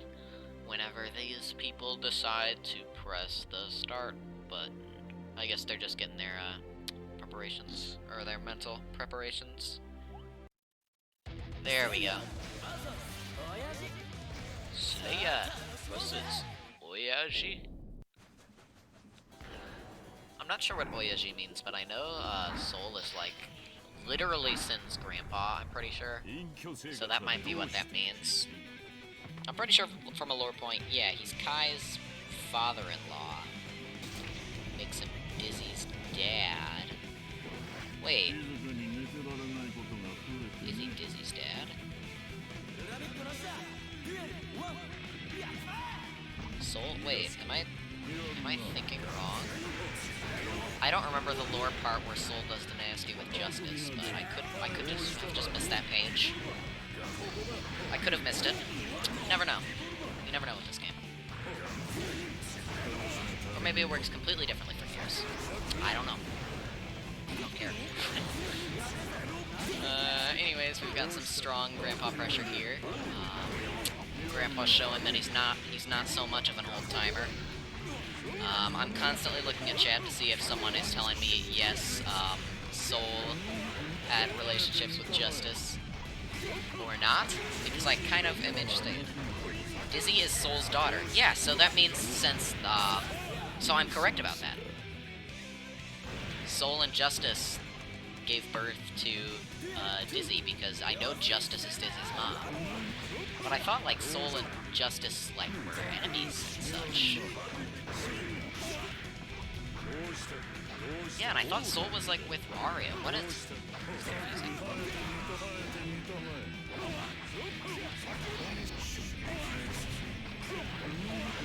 Air combos for days. Oh my god, look at that damage. Ooh, the mix-ups. Just dashing on every side. And then the cross-up. Oh my god.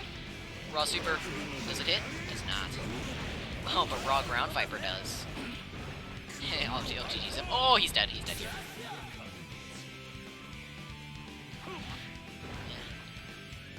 Justice is Arya. What? That's dumb. Question mark. I thought Jacko was Arya. How come Arya gets to be 2 gears? Or 2 people?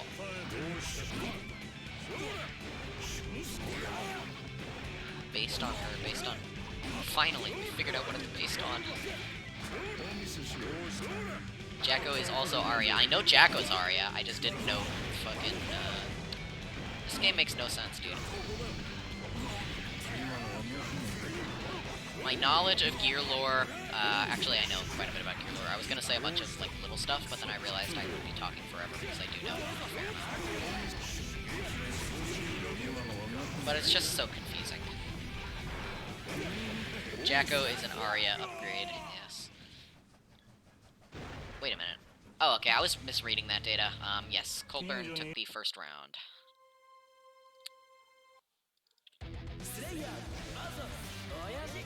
Slayer versus Oyaji.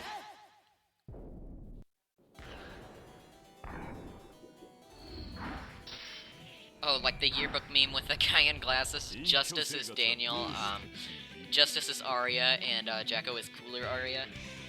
Okay, that makes sense.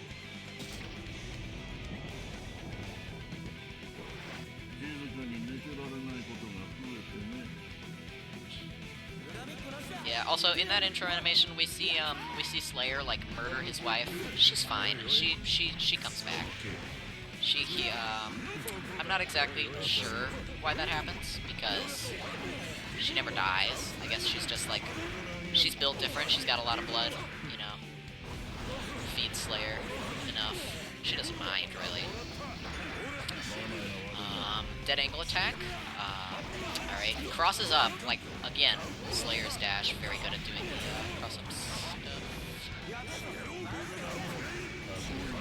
Balloon woman flies away. Yes, I mean, well, technically a person without any blood, I guess it's like those Airheads commercials. Or what is that commercial where the people turn into like Flat Stanleys?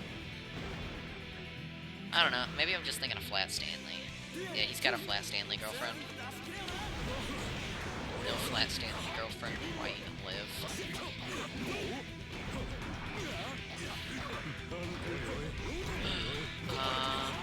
I should talk about the game, but I really gotta pee, so I'm not focusing on the game.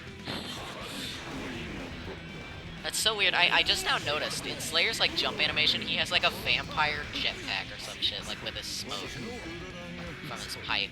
Or his bubbles from his pipe. That's so weird. Airheads, is it Airheads? No, it's like the baby bottle pops, I think, where they, like, flatten out. Airheads is the exact opposite, they expand.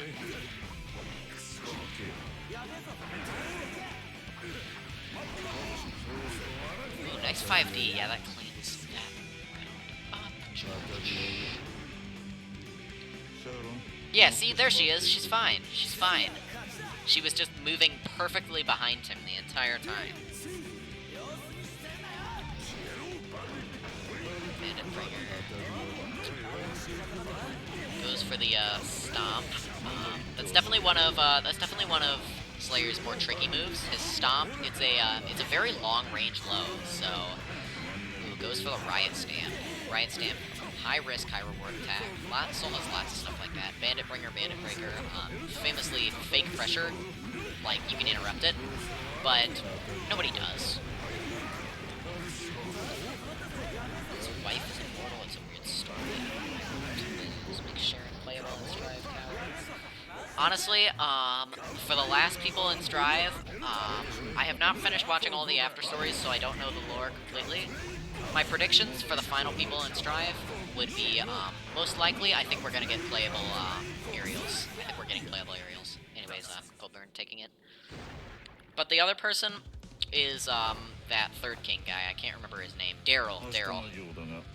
I think we might somehow get a playable Daryl for the first time. Because, you know, it's weird that they just left one character unannounced. So it must be a big announcement, and I think people would care about those too. I would be down for playable aerials, honestly. Oh my god.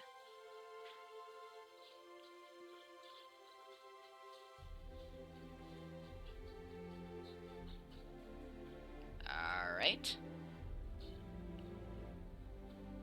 We've got something going on over there. I think I'm gonna go ahead and tab out now. And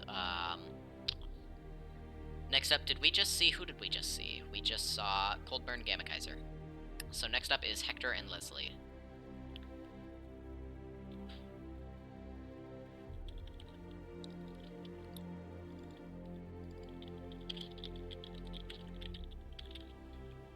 Licorice,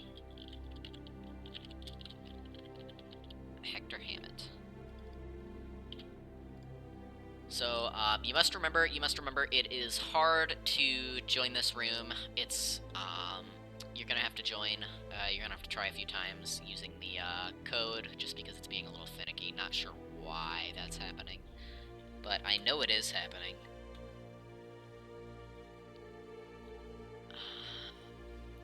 Yes. So we are just waiting on Hector, and then we will be good to go. Hector is now here. Right. So we are good to go as long as Leslie takes left side. I got Les on left. Good to go.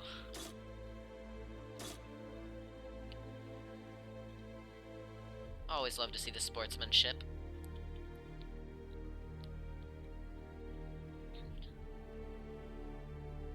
Yep, we are good to go, and I am excited to see more May play, honestly. I felt like such a Chad when I read the forward dash at the start and through. Our set was 2-0, right? I'm not exactly sure. Bash has been the one who's been doing all that, so I haven't been paying too much attention about the scores.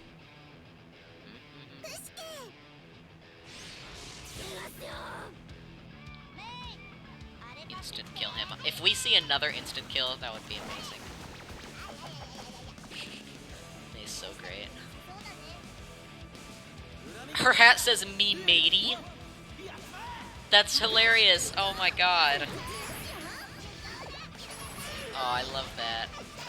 Honestly, as I just thought about this, the character that I would probably be the most hype about, I would get the most happy about, is if we got a new Jellyfish Pirate playable character. I would fucking love to play as a new Jellyfish Pirate. Jellyfish Pirates is probably one of my favorite clans in this game, you know, groups. Love the Jellyfish Pirates, May included.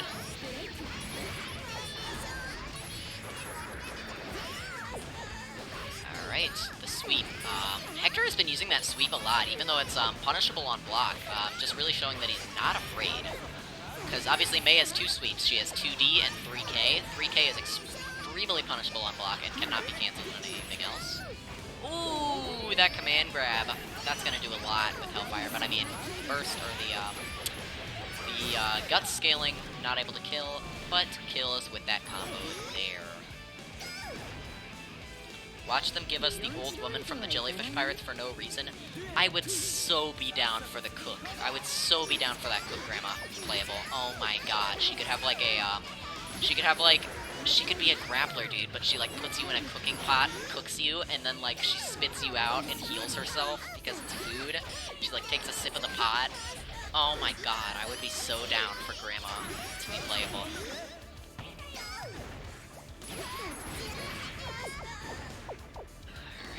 Ooh, Goshikawara Bomber. I mean, Whale. Sweep. DP. Oh, just kind of sat there for the command grab, and now we're taking a smooth jazz. Losing.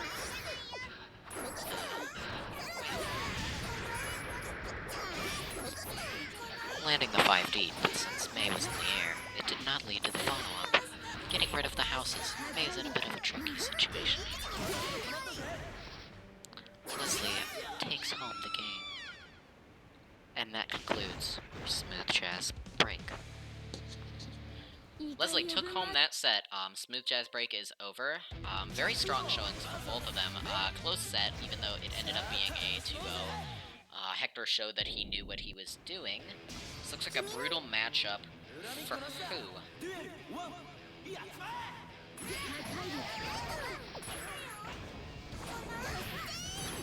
Yeah, what type of character is Jacko? Jacko, I recently, time to plug, I recently made a video about this, and one of my main points about character archetypes was that they're kind of like ingredients. So, Jacko's not just a zoner. Jacko's not just a set play character. Jacko is, in my opinion, I'd say she is a lot of set play, little bit of zoning, just the tiniest bit of zoning, and a bit of mix-up.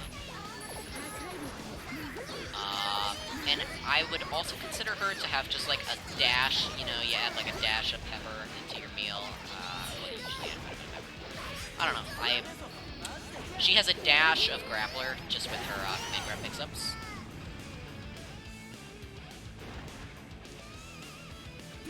Thank you for the smooth jazz break. I'm going to do that every single time Answer's theme is, I'm going to get really close to the mic and do, like, ASMR computation every time that happens. So, look forward to that. If you want to hear it, let the rounds last long. Ooh, tick throw into command grab. Mei is in the corner. Mei does not function well in the corner because she does not have very many options to work her way out of it, you know, other than the universal blitz, burst, all that. Great Yamada attack. Yeah, very... Hector uses Great Yamada attack extremely liberally. I think maybe it would be better to save his meter for YRC Beach Ball or stuff of the sort, but, you know, I'm not the one playing right now. I don't know. Who knows? Everybody has different play styles. The way I play Mei is not the same way he'll play Mei, but you gotta admit, no matter what way you play Mei, that confirm was kinda schnasty. Not schnasty enough, Leslie says. Taking home the set. Sadly, sending Hector out. I was kind of secretly hoping Hector would be able to turn it around. I love watching Mei, but no dice. Alright, so now if Bash is updated, we have Coldburn versus Leslie. And I am going to keep Leslie on the left side, so Coldburn will be on the right. Alright, this is not top 4 now, this is losers semis, right? This is losers semis we're at. Am I wrong? Yep, losers semis. Okay. Leslie Licorice, Coldburn. Sorry, I gotta get all this set up. Just hold on for a second. 0. Transition. Uh-oh. Oh no!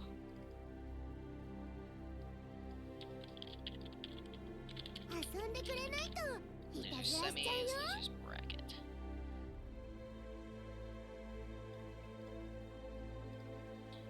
There we go. Trick or treat, and I will trick you. Alright, we're good to go.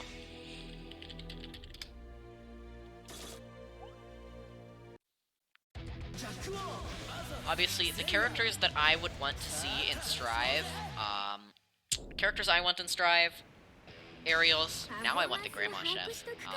I want a playable Jellyfish Pirate, second playable Jellyfish Pirate. I think you could do so much with the way the Jellyfish Pirates work, other than magic summon dolphins. I think it would be so interesting to see more of, you know, what the Jellyfish Pirates do. Yep, Flat Stanley going off.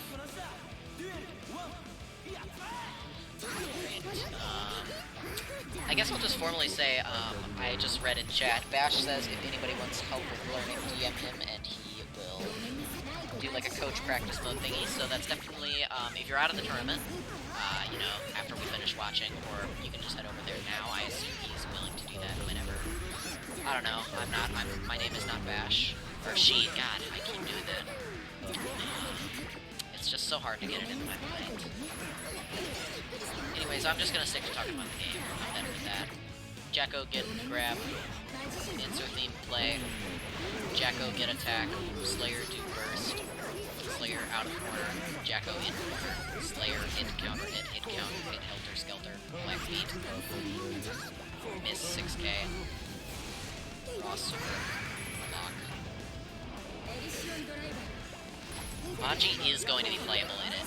Anji was the character I wanted mostly. Like, that was the character I wanted first, so I didn't know I was hyped about Anji until I realized that I made Anji and plus R, and then I was hyped about Anji. I fucking am so excited for Anji to be playable in Strive, but I mean, I didn't want to mention I hope Anji gets in, because he's in. Yeah, I'm so hyped. I'm planning on going the full way with Strive. I really want to get good at that game.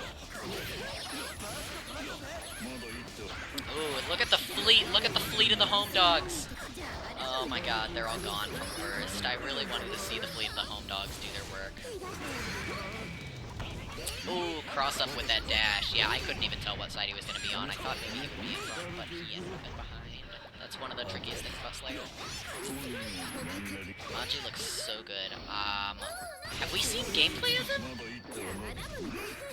Wait, Anji looks good.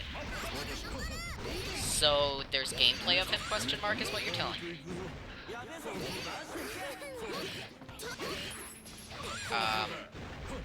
So what you're telling me is there's gameplay of Anji.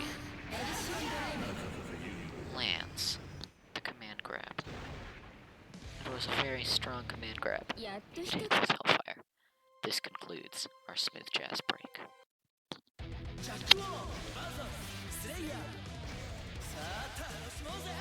Someone better get to answering me, by the way. If there's Anji gameplay and I don't know about it. Oh, no, we haven't. I just needed plus R. Anji, yeah. Man, you had me excited there for a second. I was like, please tell me that we've seen Anji in Guilty Gear Strive and he's top tier. Actually, I don't know if I would prefer if Anji was top tier or low tier. I always main low tiers, and I don't want to be another Anji player. I want to be the Anji player. You know, that makes sense. So, I would honestly prefer if he was not the greatest. I want a mid tier.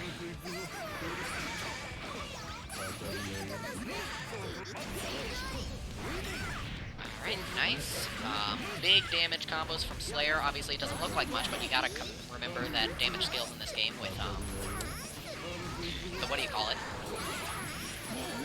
What is that called? Guts. It's Guts.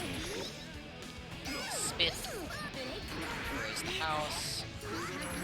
Once again, we're seeing, if you guys have not noticed, Jacko has a unique Roman cancel animation. Instead of the normal, like, particle effect, it's her halo around her. Yes, Guts. I remember I noticed that last time in the last Biweekly Brawl, whiffs the DP, that's gonna hurt. Oh, gets him with the overhead, clash, but no danger time. Burst. Up a hunch, into a low. Set up houses. Spit. Alright. Spit into the corner. Oh, the fleet of the homies is ready. Homie bomb. Big damage. Kills all the homies with one fell swoop. You hate to see them. You hate to see the homies go down so easily.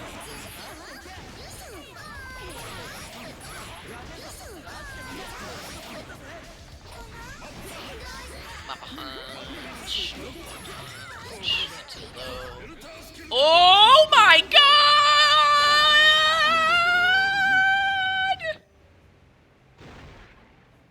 I can't believe that. That was an absurd moment. Truly an FGC history moment. Sadly, I can't pop off very much, because it's time for the smooth jazz break. Smooth jazz break is way more important than anything else, so I can't be too excited about that. Strong corner pressure from Leslie. Bursts to get out of the corner. There we go, we saw the new Roman animation. Cancel animation. That's with the 5D. There's a chance that this will kill.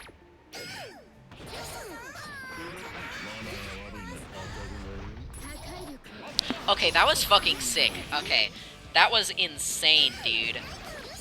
That fucking, if you guys weren't watching, what happened in that last round was, yeah, the smooth jazz break interrupted me, but what happened there was, Slayer used his, Helter Skelter cancel out of Dandy Step to cross up, Leslie, but Leslie did a wake up reversal, command grab, and, you know, caught him on the other side, caught the cross up by doing that, command grab. That was an insane interaction. That was really cool. Man, that was nice. Yeah, and now I think Leslie Licorice took that one home. Yes. So now we are on to Losers Finals. So, who made it to Losers Finals? Leslie did. And wait, why is there not another person in Losers Finals? Oh, because we gotta play Winners Finals first. So we're on winners finals now, and then we do losers finals. So up next is Cairo and Plute.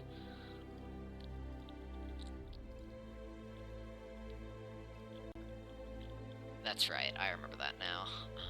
I am going to get all of this set up. 0.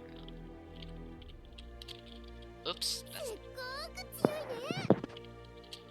What was that? What is that?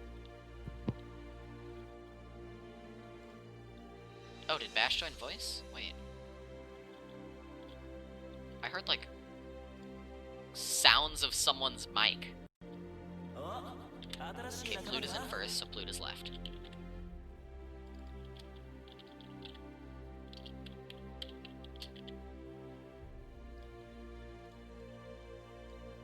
That was weird. I don't know what that was.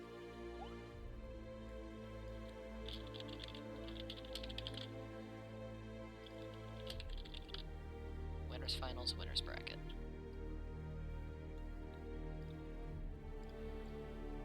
Alright. We appear to be good. So once Cairo pops in, we will be ready to get winners finals underway. And one thing that you gotta remember about winners finals, this is 3 out of 5. So if someone 2-0s, then if someone is able to 2-0, blah, blah, blah, then it won't be over.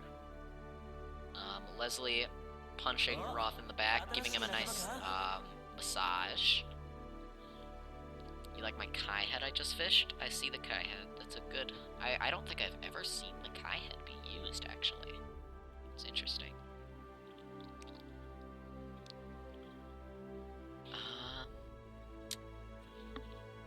That just means a straight will be even more hilarious. Good luck, have fun. Alright, yep, we are ready. Raven versus Leo. Oh, she's got the Leo out. Okay, she's got the Leo out now.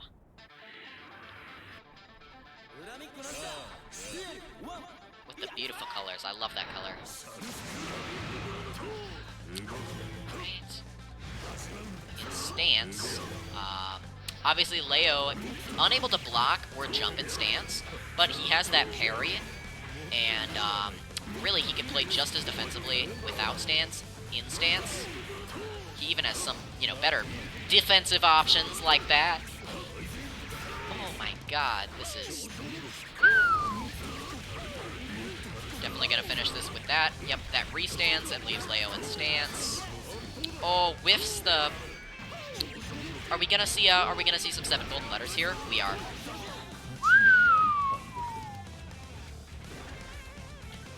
That is some Leo gameplay right there. Yeah, baby, that's what we're talking about.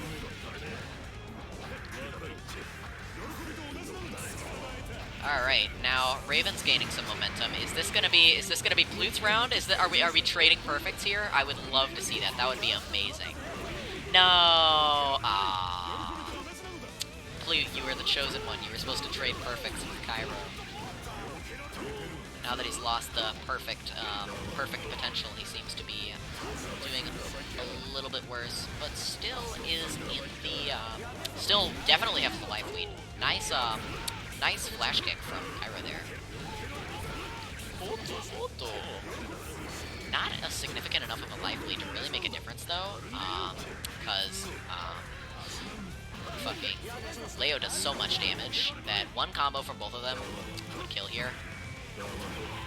Nice. Nice needle. I think Plute just wants to zone Cairo out. I think they're both kind of gonna zone each other out. Oh! I stand mistaken. I stand corrected.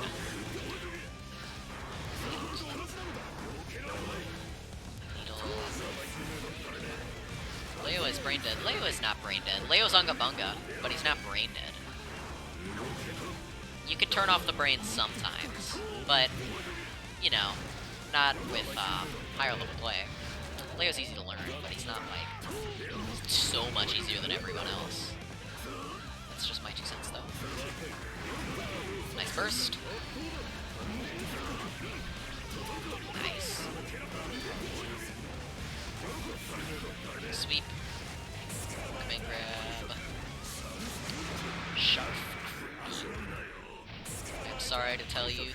brain dead.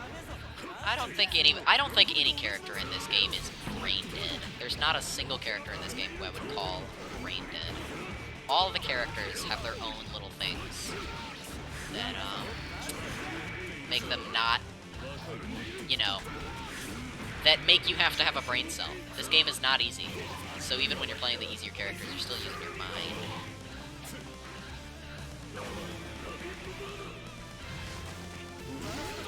Nice grab. Plus, you gotta... Leo's thing is the stance, really. You gotta know when to be in stance. It's such a risky thing to be in. Anyways, Cairo takes that. Very close, even though we got the perfect. Plute definitely shows that that was just a one-time thing, you know. That was his bad.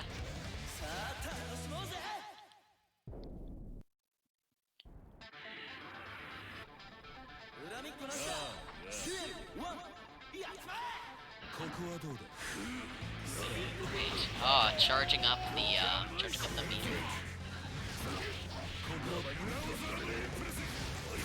Oh, wow. That's crazy.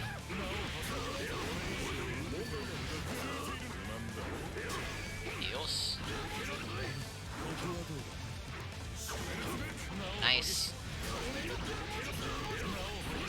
Big Leo damage. Leo's in monkey mode right now. Nice. Did that trade? No, it didn't. Okay. This is a really bad sploot. This is a bad sploot for Plute. Does not want to be in the corner against Leo.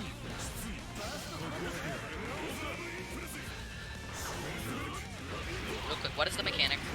That's Danger Time. Basically, to explain Danger Time to you real quick, Danger Time, there's a random chance when you hit each other, when you clash, it goes into a countdown where attacks deal extra damage, and counter hits are now mortal counters, which basically means, it's basically, think of a crush counter in Street Fighter V, where it's like, big Mongo counter. It's a big Mongo counter. So, Danger Time is honestly widely regarded as dumb. Because it is dumb. There's a random chance that if you're in the corner and you clash with your opponent, you might just instantly die at full health. But, you know, it's in the game. Not much we can do about it. YRC's the projectile. What is Leo's projectile's name? I only know it by Super Dwarf because that's what it sounds like he says. Nice 2-0 from Cairo. Cairo is showing that her Leo is just as strong, if not stronger, than her Kum.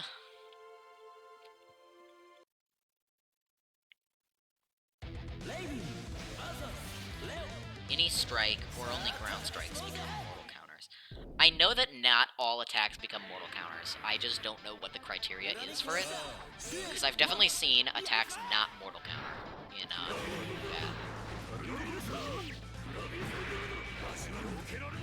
Alright, Plute has backed himself into the corner already, but he dashes out and hits Cairo trying to start up a...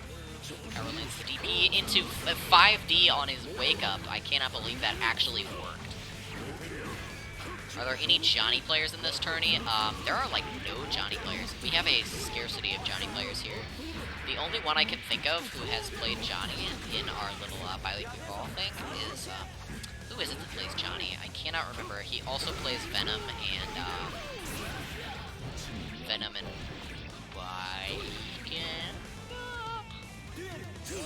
I played Johnny in this tourney. Eagly played Johnny? I did not see Eagly play Johnny,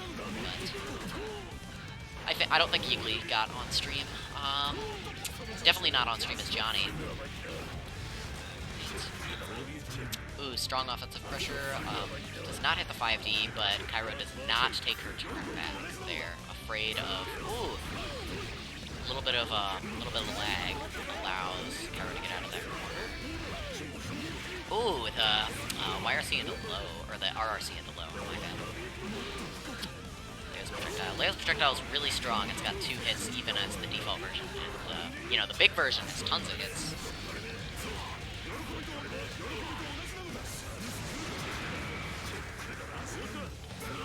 man, that command grab has not been working out for Plute. Kairo's been able to react to it just about every time. And if Kairo wins here, then Plute is down to losers. Oh, that's it. Yep. Kairo 3-0. Taking it home. Sending Plute to losers bracket and making her way into grand finals. This is definitely looking like it could be a Kairo tourney. You know, she's had it coming for a while. Always came up just a little bit short of making it to grand finals. But now that we're finally here, this could be her chance to shine. Yes, it was Ult. Ult is the Johnny player. So, after that swift 3-0, we are now going to be seeing Plute versus Leslie.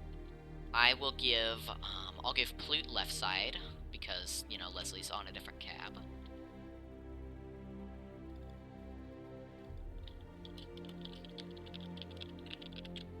Leslie Licorice.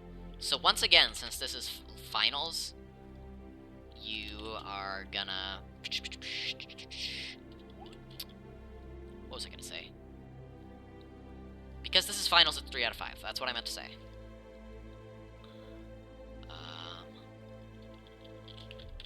Losers finals.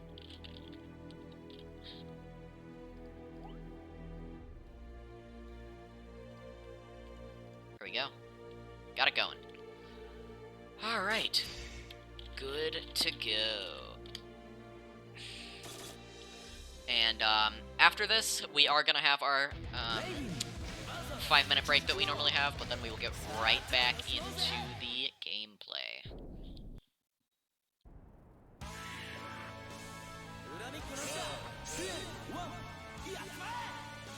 Alright, immediate clash. If that was Danger Time, that would have been hilarious.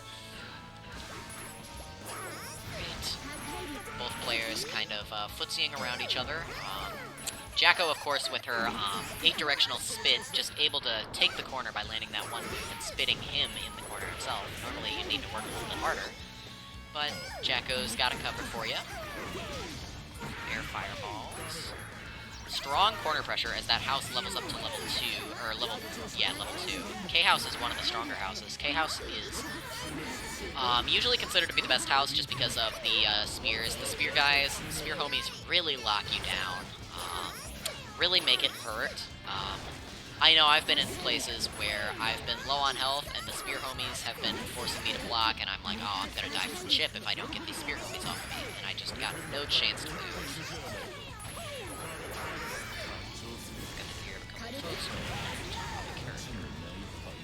Alright, Leslie taking that one. Leslie making their way. Leslie definitely wants to win. Making it to finals, Leslie has always been one of the stronger competitors.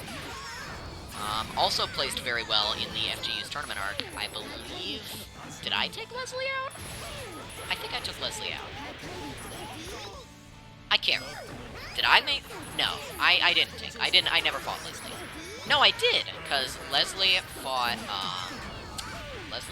Conway, beat Conway, and then fought me because I had just lost from winners semis, and then I won and made it to losers finals, and then I lost in losers finals. The same guy who beat me in losers semis, or winners semis. That's what it was. Anyways, back on topic. We got the P house all the way leveled up, it appears. I believe, is P house the one where they're the like little flying guys with their swords? I'm pretty sure it is, yeah. Alright. Leslie takes that, too. Leslie currently taking it 2-0. Or wait, was that the first game? Oh, no.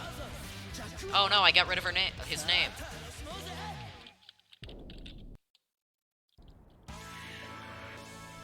It's 0-1 now, right? I'm not stupid.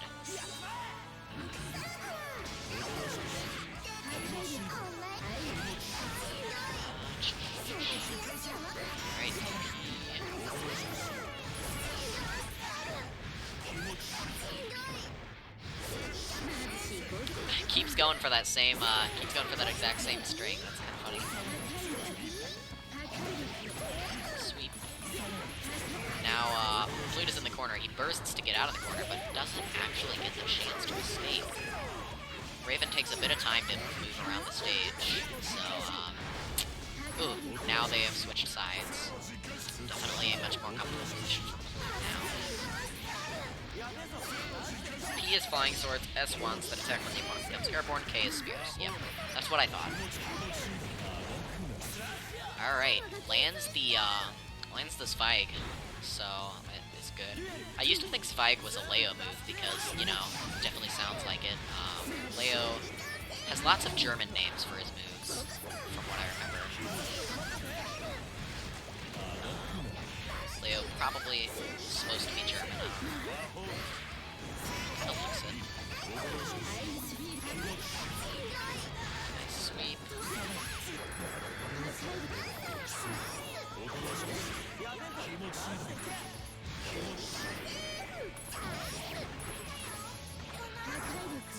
Oh goodness, CC.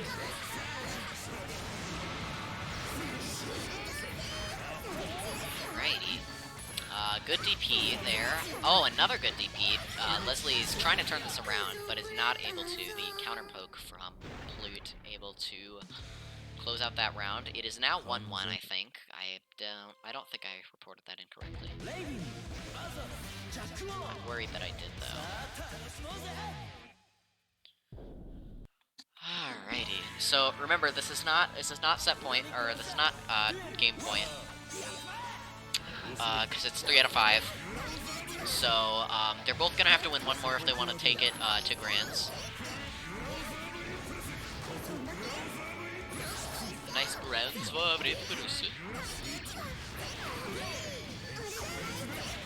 I did not go into the projectile cancel one. Sharp. Overheads.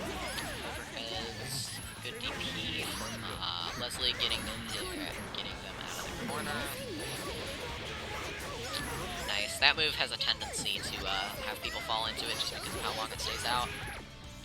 Spit, let the houses level up for a little bit longer.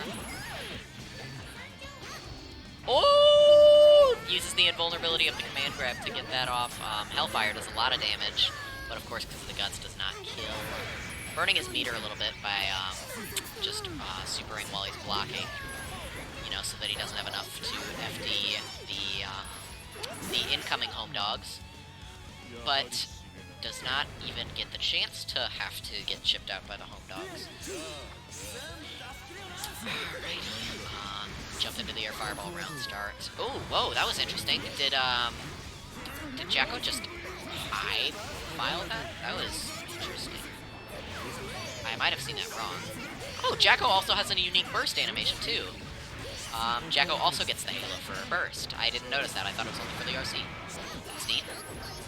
Not sure why Jacko's the character that gets the unique stuff, and not like maybe a, you know, more liked character. But I guess Jacko's kind of a little bit of the poster character for this game. This is Jacko's game. You know, it's her probably first and only game that she's going to be in.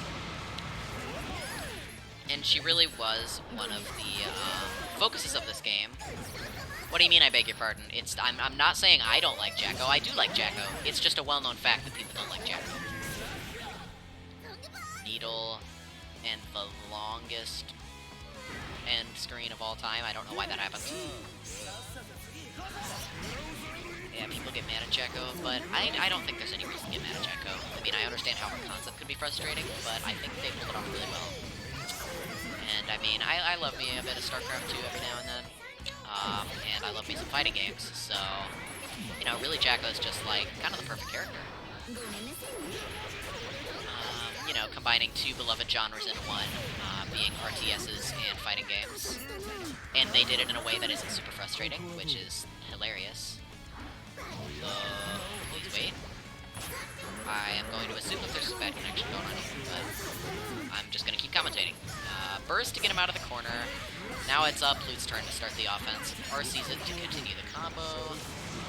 Gets the Sharp Frugal out. Lock him down. Oh, messes up the mix-up. Just kind of like throws out a bunch of attacks that don't do anything. Yep, RRCs that. Ooh, hits with the 5D.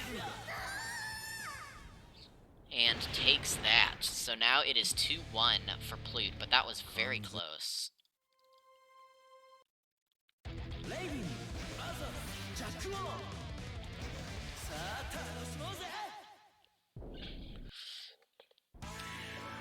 Alright, so this is match point for Plute. If Plute wins this game, he will be moving on to finals for the rematch against Cairo. Although, you know, once again, he'll have to fight his way out of loser's bracket if he wants to win the tournament by beating Cairo, and then beating her again, because you know you gotta be in loser's bracket to lose. So he's gotta send Cairo to loser's bracket before he can win.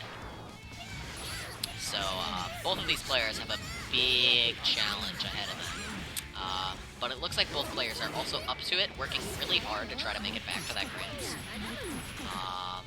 And hopefully have a chance at taking home the tournament against Cairo. But Cairo is definitely looking like the final boss right now. I don't even mean, that's not like even subjective. Cairo is the final boss of this tournament right now. Good sweep. Oh, RCs, but then messes up the hit confirm after that to kill. Now Jacko's in a bad spot, although all she needs is one good DP. But we'll see if Plute is thinking about the DP and tries to bait it out. We didn't even get to see it. Sweep. Why are Leo players always secret menaces? Leo's a good character, dude. His toolkit really has potential. So, you know, Leo players can get good. Nice burst. Burst animation. Picks up the house and decides, you can stay there, actually. I think you are good there. Does a double take, sets the house right back down where she put it initially. That's kind of funny. Air combo from Raven. That was a good hit there. You know, obviously was in a scary situation. Definitely probably wanted to block there, but wasn't afraid and counter hit Leslie out of the air. Now Leslie's in a really bad position here. Yep. So now it is. Now this is possibly our last round of the night. Or not of the night, sorry. This is our last round before the 5-minute break, maybe, if Plute's able to take this one. Nice DP. Sets down the P house. Sets down the K house. Oh, baits the burst on accident or on purpose. We will never know. Alright, got the homie pressure right here. Look at this. Look at all these homies. Ooh! Oh, was still in block stun. That's why that whiffed, even though it looked like she should have got him. He was still in block stun, so it didn't happen. Confirm into super. Definitely wants the kill here, but I don't think you're able to get it here. No, just sets up the houses. Puts him in a good position. Ooh. Oh, the Trident guy! Wow. Like I said, Tridents are menaces. Trident babies are menaces. Alright, 2-2. So this is our final game of Loser's Bracket. We will, it's really anyone's game here. Will Plute be able to get the run back against Cairo that we saw just one game ago? Or is Leslie going to finally get a shot at taking down Cairo? Although I'm pretty sure they fought Cairo earlier in the tournament, if I'm not mistaken. Unless it was Plute that sent them down to losers, I can't remember. I can check the bracket. Ooh, but it's not looking too good for Leslie this round. Already like at about 30% and in the corner, and Plute is not taking any damage yet. Keeping him locked down. Are we going to see a perfect? No perfect. But is Leslie going to be able to come back from this? It's certainly possible, but not likely. And as I say that, yes, Plute takes that. Alright, there's a possibility of 2 more rounds in this game, but just by the way things are going, I think we might get to see a grand final rematch of Plute and Cairo, yes.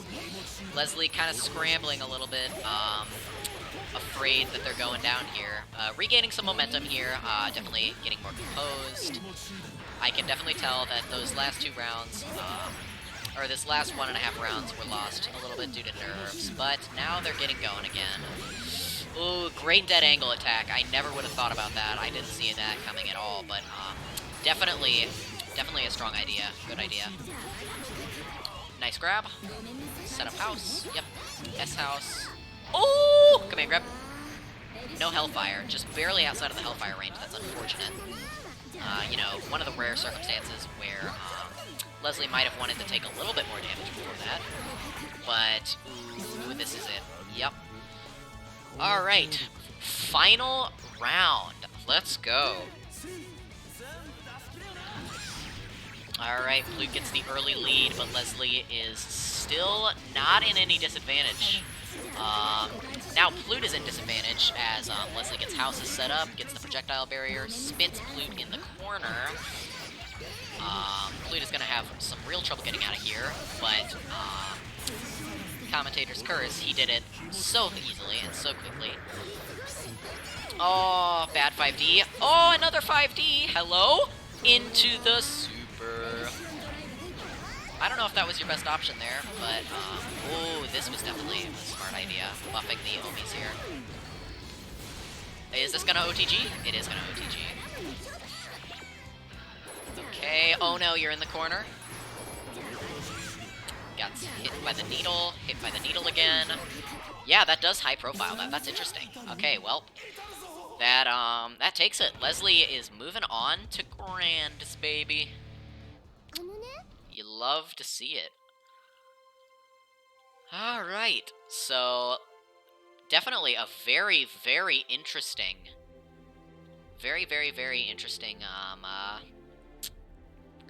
final round.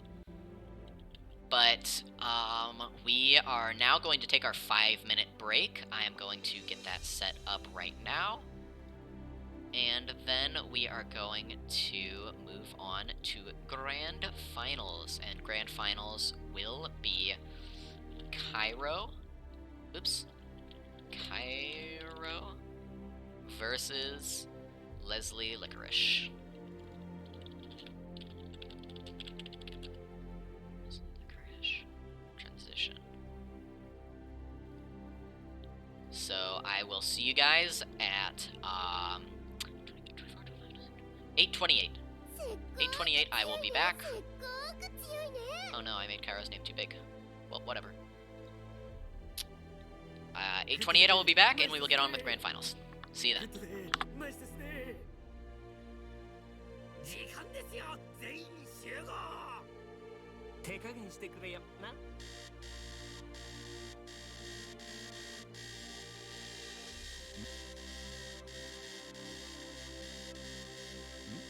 おや失礼。お頭に呼び出しを受けてしまいました。お頭に呼び出しを受けてしまいました。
It is 8:28. And I am back. So I will get the screen set up for Cairo and Leslie, and then we will be good to go. I'm putting Cairo on the left because they are the one and winners, and that just makes sense. Alright. Position.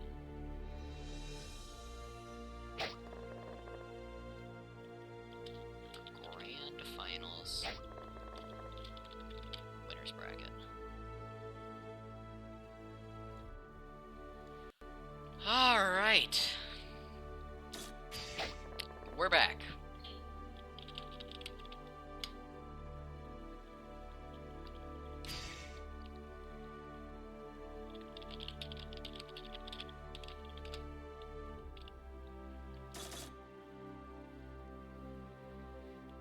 This is definitely going to be an interesting match. I want to see, I wonder how well Leslie is going to do against Cairo. I'm interested to see, obviously Cairo hasn't even lost a round so far in this tournament, or lost a match so far. So, we'll see if Leslie is able to at least take one off of Cairo. Even though Cairo is now playing her much stronger character, being Leo.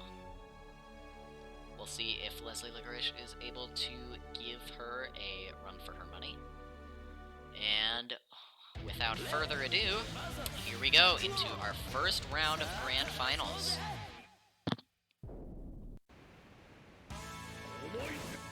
Grave crimes deserve. We'll never know. Alright. Instantly hit by one of the Leo projectiles. Some strong Leo pressure starting off in the stance. Ooh, DP. Yeah, you can't really do much against that. Oh, double DP. Triple? Okay, no, but a gold burst. Sets up all the houses. Except for the stinker house. Or, well, no, wait. K is the good one. Oh, the dizzy. Wow. Cairo really showing off that she knows what she's doing, and this is her tournament to win. But Leslie's no slacker either. Leslie has proven that even in a disadvantageous position, she can really gain the momentum. They can really gain the momentum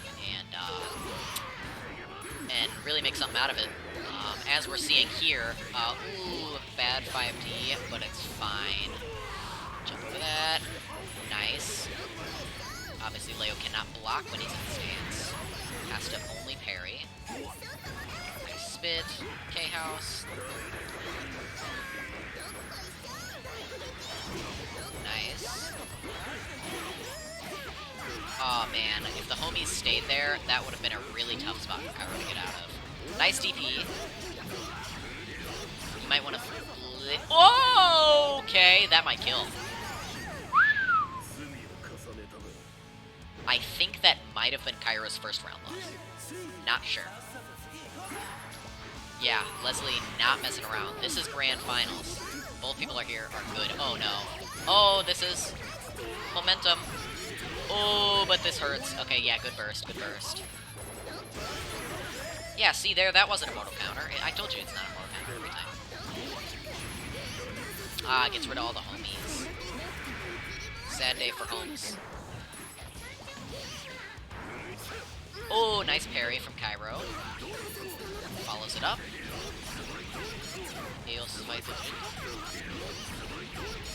Now this is where Leo wants to be, in this really strong oh, baits the DP with the parry. That was absurd. Okay, now Leslie is regaining some momentum, but the DP is going to take it. Yep. Cairo wins that first game, although it was close. That was close as can be.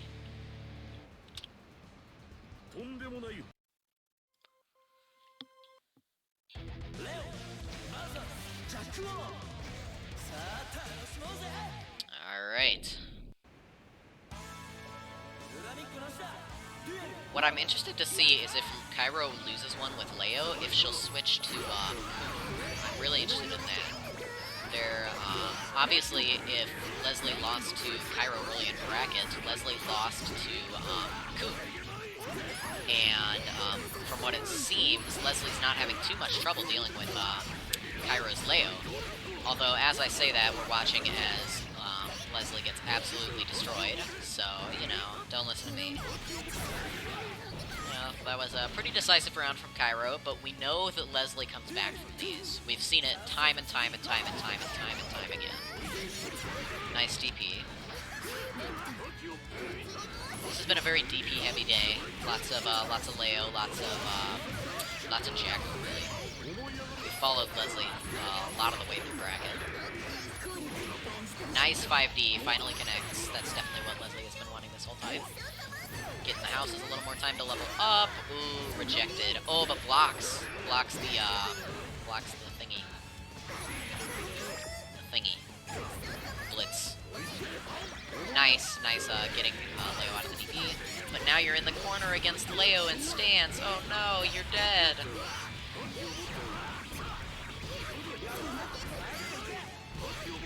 Yeah. Whoa! Okay. It's not done yet. Oh! No! Ah.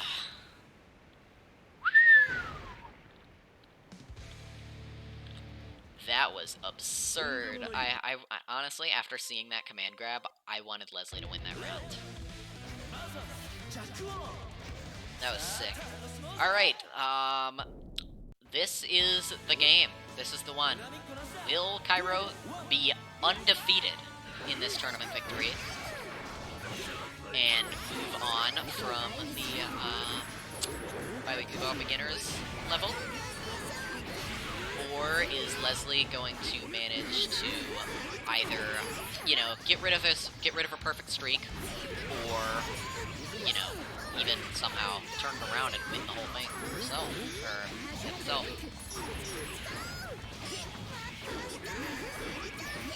Oh, does not finish the Rekka, instead opting to go for a parry, and that is exactly what worked for Cairo, so very neat to see. Oh, bad 5D. Yeah, Leslie loves going for that 5D, but sadly it doesn't work as often on a stronger player like Cairo.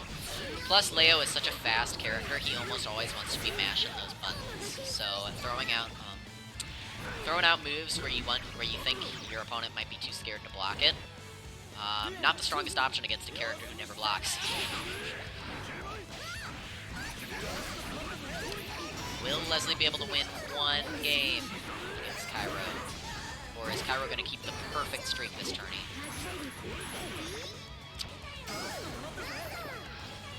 Oh no, does not block the overhead, instead blocks the low. You know, obviously all air normals are overhead. Big damage. This could be it. I think this might be tournament. Oh, it drops it! Yep, that's it. That is the tournament, everybody. Cairo takes it home with a literal perfect streak. She has lost not once, not one single game. And really proving that, you know, she was here to win for sure. And when she did, and decisively at that, Cairo, always been one of the stronger players, but has finally been able to take home a tournament. And, you know, decisively so, like I said. And it's just good to see. But yeah, that will be the night for today. Thank you everybody for tuning in. I will be updating all of the stuff in our Discord server, and the VOD will be uploaded sometime later tomorrow. But for today, that will be all. So I hope you all enjoyed tonight's tournament, and I hope to catch you in the next one, or catch you on whatever video I end up making next. And I will see all of you later. Alright, that'll be it tonight. See ya.